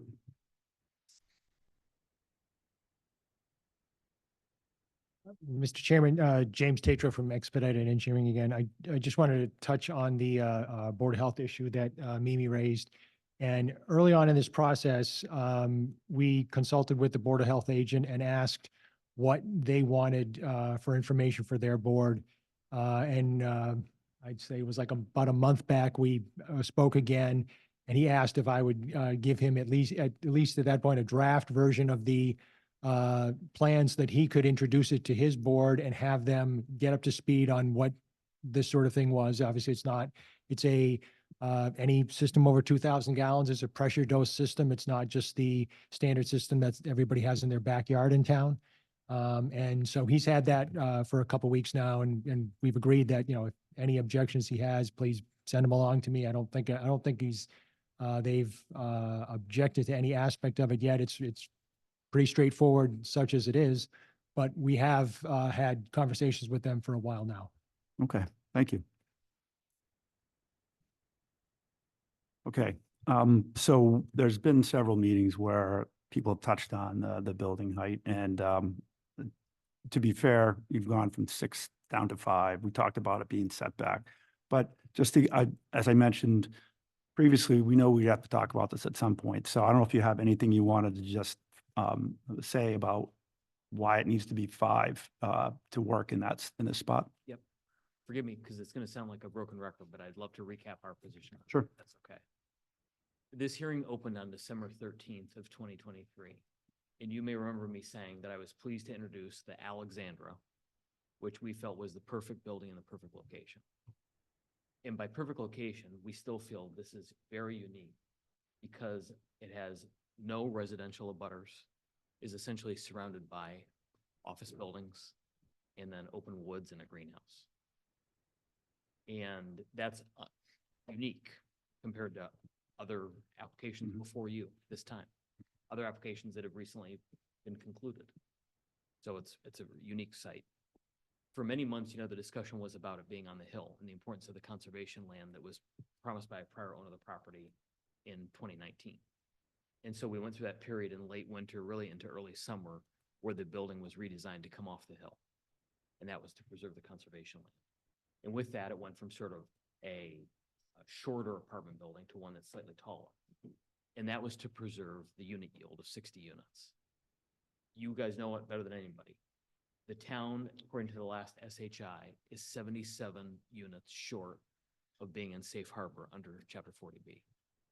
And so with this proposed 60 units of rental apartments, you're only going to be 17, the town will be 17 units away from safe harbor. But at the moment, the town is exposed in that way. So that's part of why the yield should matter to the town, not just to the applicant. We, with what's before you now, have been able to preserve the conservation donation because of how we've redesigned the lots. You've taken input from the Southborough Fire Department. That would be one of the major sources of concern, and they did not raise any concern about the building's height in terms of the ability of their apparatus to address and provide public safety to a 5-story building. Similarly, we know that mutual aid from a city like Framingham, for example, would more than adequately provide additional apparatus that could reach a 5-story building. You were able to see the balloon test that we conducted, which more than anything was designed to address height and demonstrate height. And there seem not to be concerns that came from that.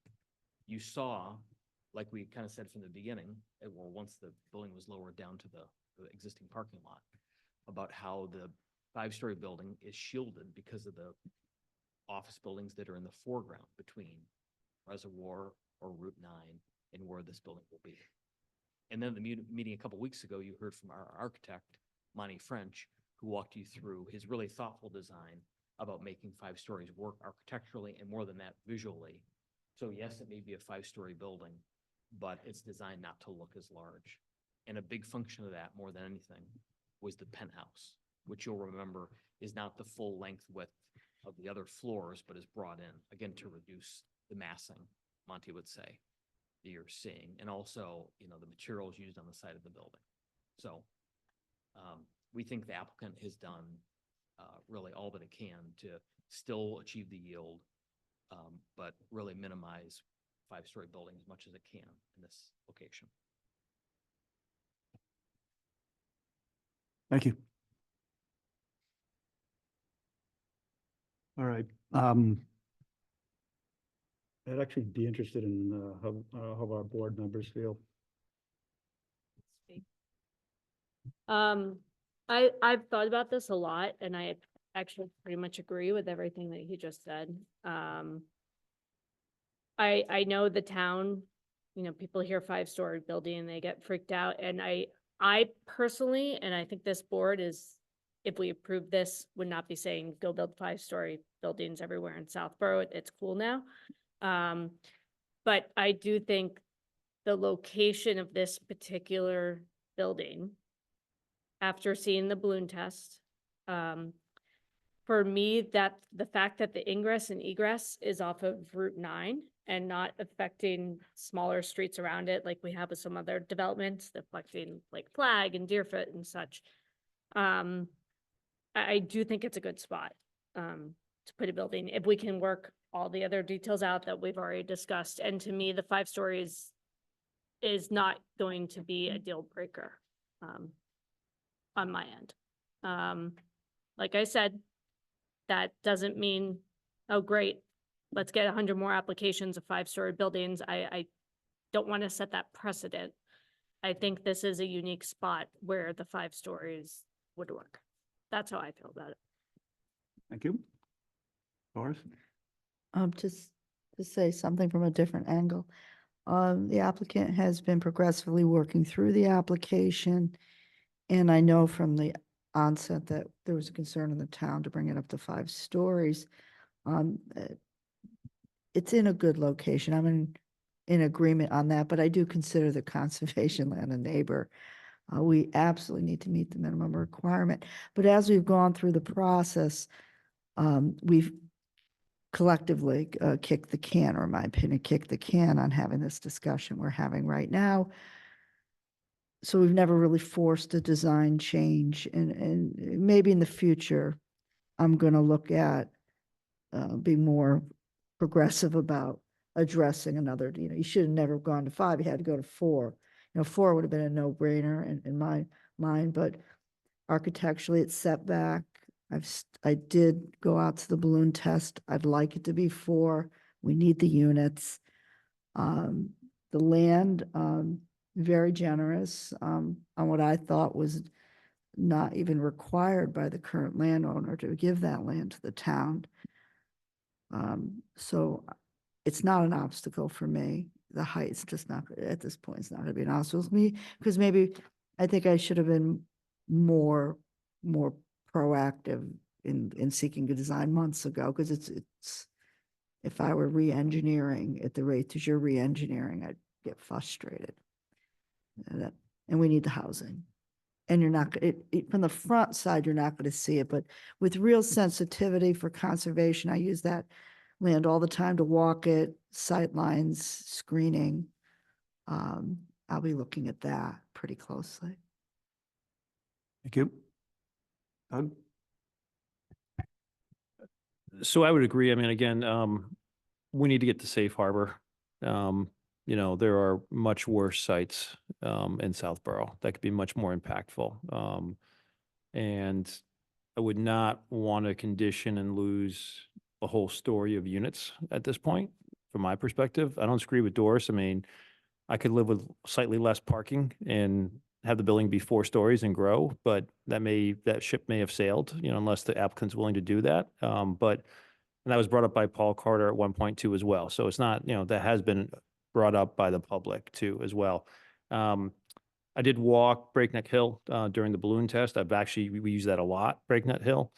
The good news is that there's 20 feet off the path before the rock wall's even there, which is the ownership line. You guys moved, by the way, moving it off the hill was huge, I think. You also modified the septic field as well. And so it would be good to acknowledge, I mean, I don't think anyone's going to be thrilled about a 5-story building, but if there's going to be a 5-story building in Southborough, this is probably the best location, for it from my perspective. So anyways, yeah, but I would say I'm of the same mindset, which is the height is not a deal breaker for me at this point. But I think the applicant has done a lot for it. I prefer a 4, yes, but not to stop this project, that's for sure.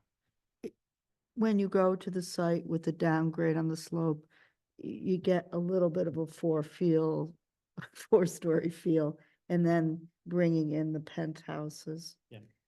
Maybe the coloration, I don't know if the architect has stepped out, or he's not in tonight, but the coloration of the exterior could be more blending, not to be so bold, and that's what architects do. So I think I had a side conversation with him at some point. Yeah, no, that's a good point too. The 5th story is being set back. I think that might be something, not to be over prescriptive on a condition, but that is part of the solution here, how that 5th story does set back, which I think is important too, just from a design perspective, because it lessens the impact. But anyways, those are my thoughts. Thank you. Paul? I don't have a problem with the height. I think it's appropriate for the location.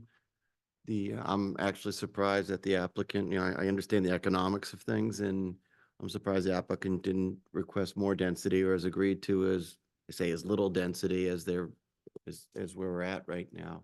And as far as a precedent goes, again, I deal with this all the time. Everything stands on its own merits, so it just depends on what the other factors and variables are of a site. And so I think this site is relatively the most appropriate for for what we've seen or heard of for Southborough right now. So I'm okay with the density and the height. Thank you. Mike? Yeah, as a resident townie, grew up here, like you always, there's no good place. And if there is a good place, it's on Route 9. I really feel like this is kind of like the perfect location for this project. I don't disagree with that at all. I have very often, and complete disagreements with my next door neighbor, Don Morris, about Route 9 and development. But those are all fun and good conversations, even if we totally walk away thinking the other person's nuts. But that's okay, because he's an awesome neighbor and we love him. But no, I have no objections whatsoever to this. No, thank you. All right, I'm basically at the same point as the rest of the board. I don't see it as a problem. Based on the location of it, I was at the balloon test. I went up on the hill as well. It's hard to see it from the Route 9 side with the building in front of it. That's it. And I'm just going to echo real quickly Paul's comments about precedent, because I think people have concerns about precedent, or they raise them. We've brought this up a number of times. There is no precedent. We could approve 5, and we could never approve another 5-story building ever again. And there's no leverage to say you have to. So I don't buy that argument. So yeah, this is where I stand on it. I don't know if we have anybody from the public who wants to chime in on the height.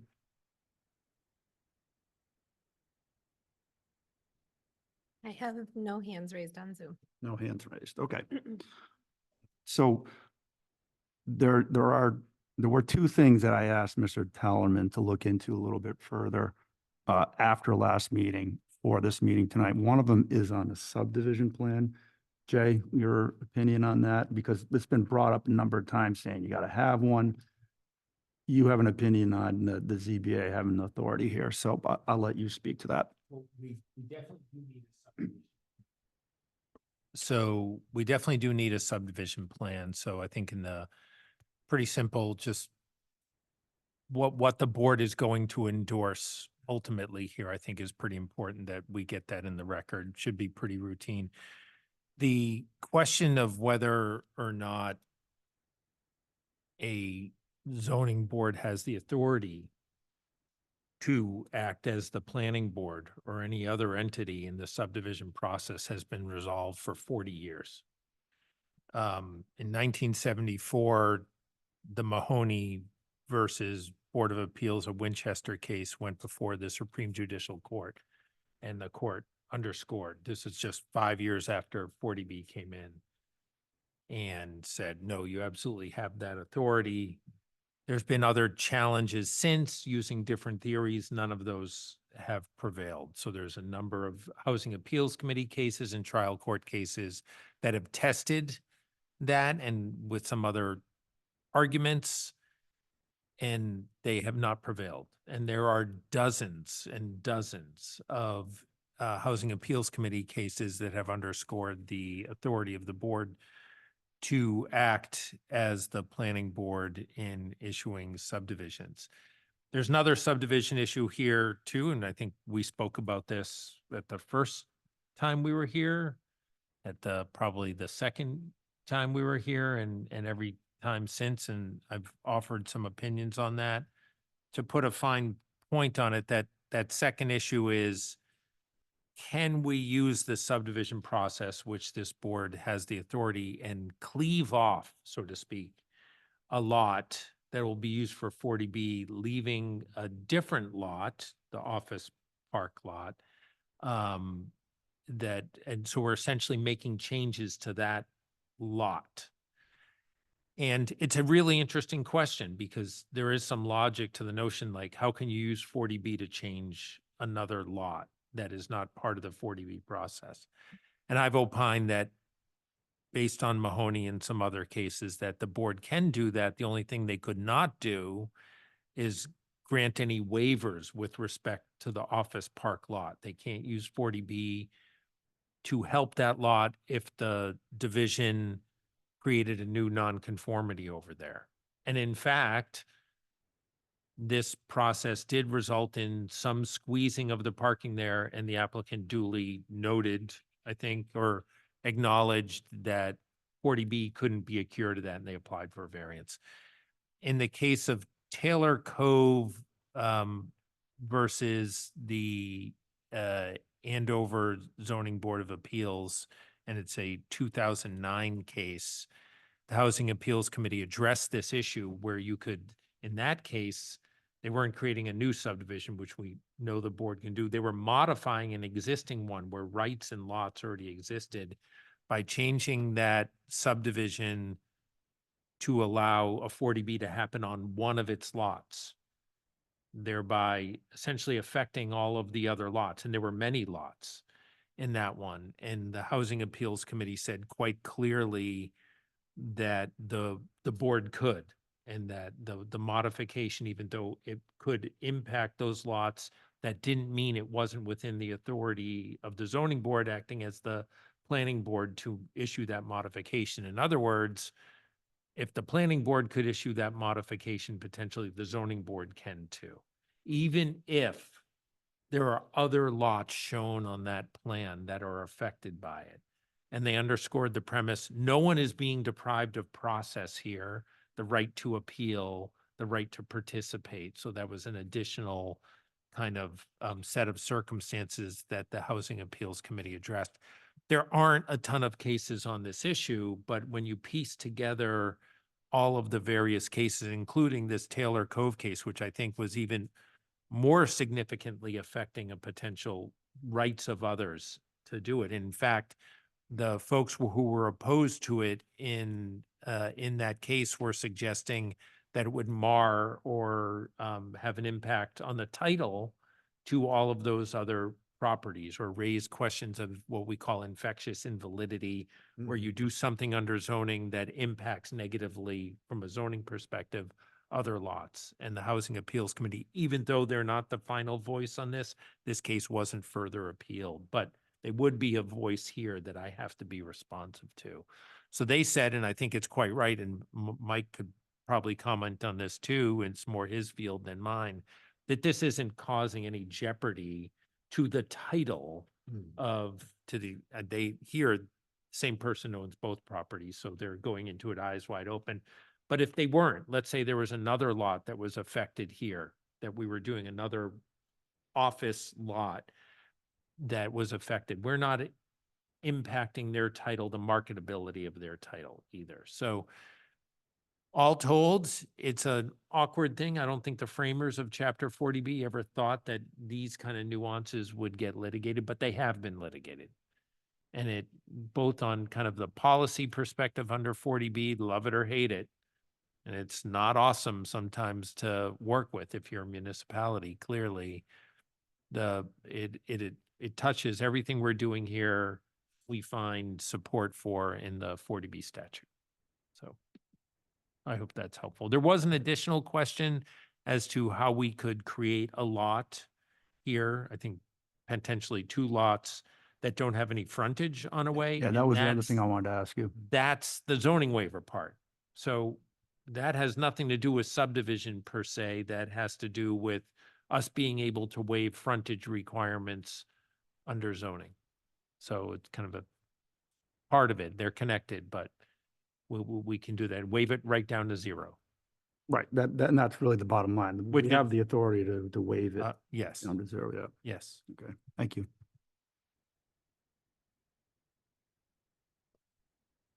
I have a question about the driveway.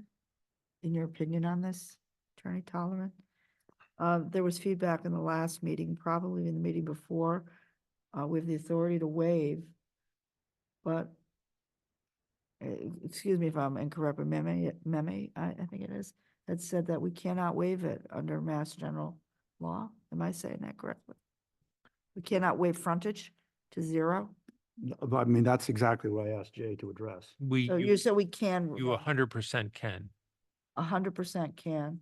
waive frontage Right. to 0. Okay, so that's, So you have to create, so the original I just thought, want the answer. It's, Right. yeah, there was a difference of opinion, so the but, right. make sure I got the answer right. Yeah, the original thought here was that they would divide these lots up through the approval not required process, which the board could also do.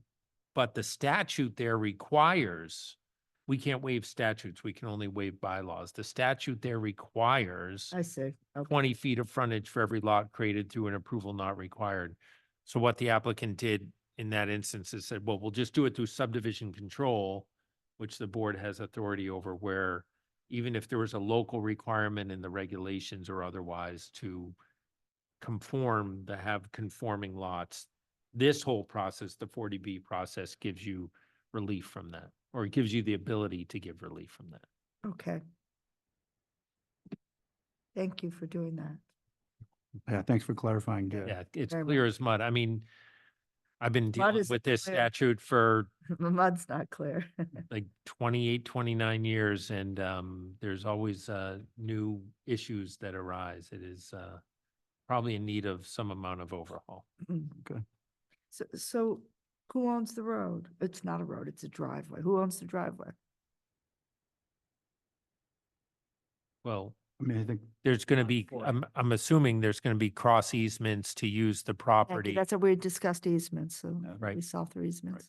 that so should, that they can get out to Route 9. Right. And that'll be a condition. Those will probably should be shown on a plan if they're not already as an easement area. And that we would require a condition that we get to review the easements as to form to make sure that would be a post-permit requirement that they draft all those easements out. Sounds good. okay. All right. All right, so we have no hands up, right?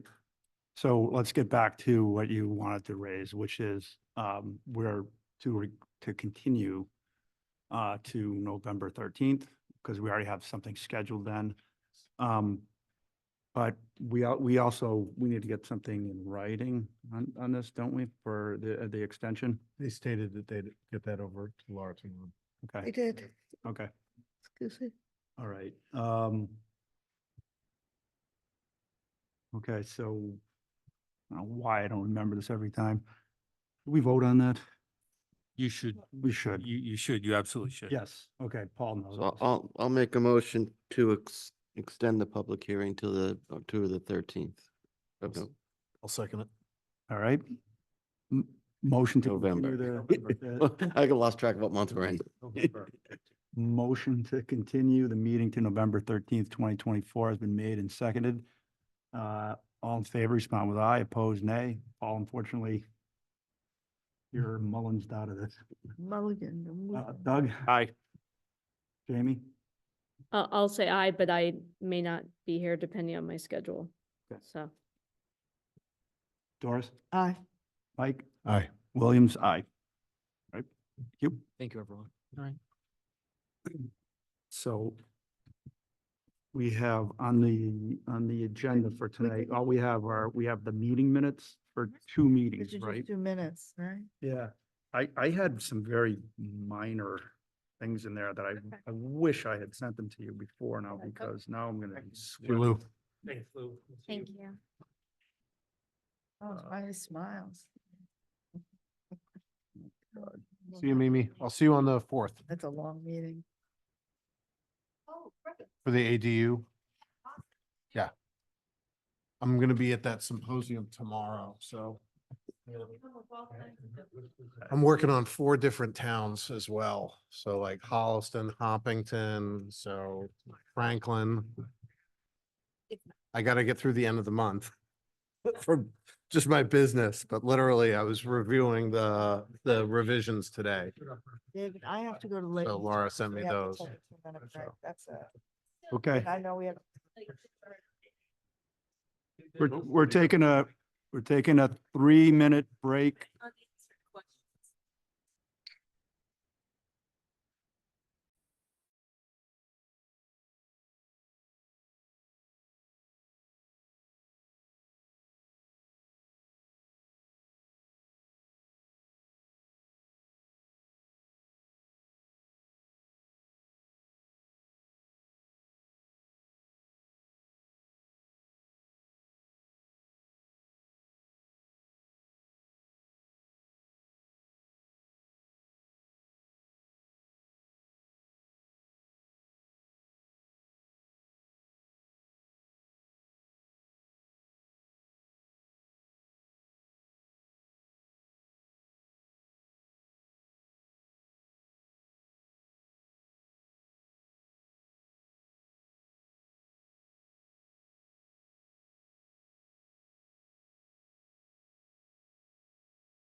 We are back in session.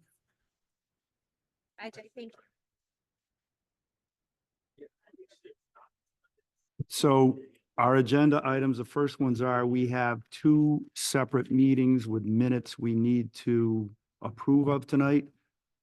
Did anybody, I can't find it right now. I find some minor things in here, very minor, that if I don't find them, I think we can live without, but I'm just giving the board the opportunity. Any concerns with the minutes? Sorry, let's talk about the first ones are As in, Uh, September 20th. September 20th, and that would So have been. Jamie and Paul will not. be Jamie and on that. Paul are not part of this. This was when we met regarding the decision on Park Central. No comments on my part. No comments, okay. Doris, any concerns? No concerns. Okay. Mike? No. Mike, again, the old days, you would just print it out and you would circle what the problem is. It was something really minor, like they, or whatever. And you got the idea. Probably. So, so I would say, considering the level of detail in the minutes, I don't have a problem with the minutes as written. So I will take a motion on that. Making to, accept the minutes as drafted. All right, motion to accept the minutes as drafted for September 20th, 2024 has been made and seconded. All in favor, respond with aye, opposed nay. Doug? Aye. Doris? Mike? Aye. Williams, aye. Okay, thank you. So the second one is that October 8th. 8th? Okay. And same thing, this was, we talked about, is that where we had, we had It was the 104 Sears Road, the special permit with the garage. Nothing really substantial on 250. And then we did talk a lot about 120. The architect presented, they kind of went through some of the things that needed to be addressed.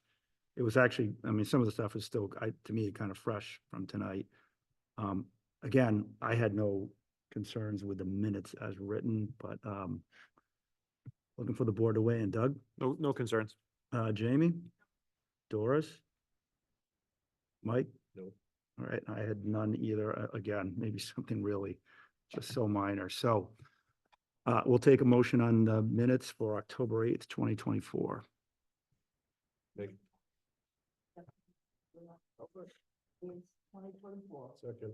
All right, motion has been made to accept the minutes as written for October 8th, 2024. All in favor, respond with aye, opposed nay. Doug? Aye. Jamie? Aye. Doris? Aye. Mike? Oh. Williams, aye. Okay, so what else did we have? We just had upcoming meetings? Yeah, so we just have November 13th. We have a special permit application. We have a special permit and variance application. We have 250 Turnpike 40B that's scheduled. I don't have any plans on that, so I'm not sure Yeah, if that- there's gonna be any. There might not be a lot to talk about for 250. I mean, you can't be certain of that, but I think, it's the same applicant, and they're clearly going to be focused on how do we get 120 done? Obviously, we could tell them tonight, so. Yeah, and then 120 Turnpike, which I'll schedule at the same time as 250. That way we don't have to wait. If there's nothing for 250, we don't have to sit around for 10 minutes. And then other than that, as of right now, it's just our regular meeting in December, which is December 18th. The filing deadline is Friday. As of right now, I don't have any applications, so hopefully it's a light one. I know there's been discussion of ADUs and the draft bylaw that Mimi had sent. Yeah. Do you guys want to add that to an upcoming agenda to discuss? As soon as I get clear of my end of the month through this week, I'm probably gonna spend an inordinate amount of time on it. Okay. Yeah, well, I don't mind adding it to the agenda with the proviso that, we have, we do, I guess, a little homework, I guess, to look at what they've got. I don't know that I have substantial problem with it, but Mike, I'm going to defer to you. This is clearly something right in your wheelhouse. So I would think it would make a lot of sense for, when you have something, you feel like is of substance we can talk I'm gonna about. be speaking to people in Boston about this Yeah, tomorrow. yeah, for the rest of the day. So, Yeah, okay. And then I have to do homework for other towns, as well, and then I'm gonna circle back to Mimi.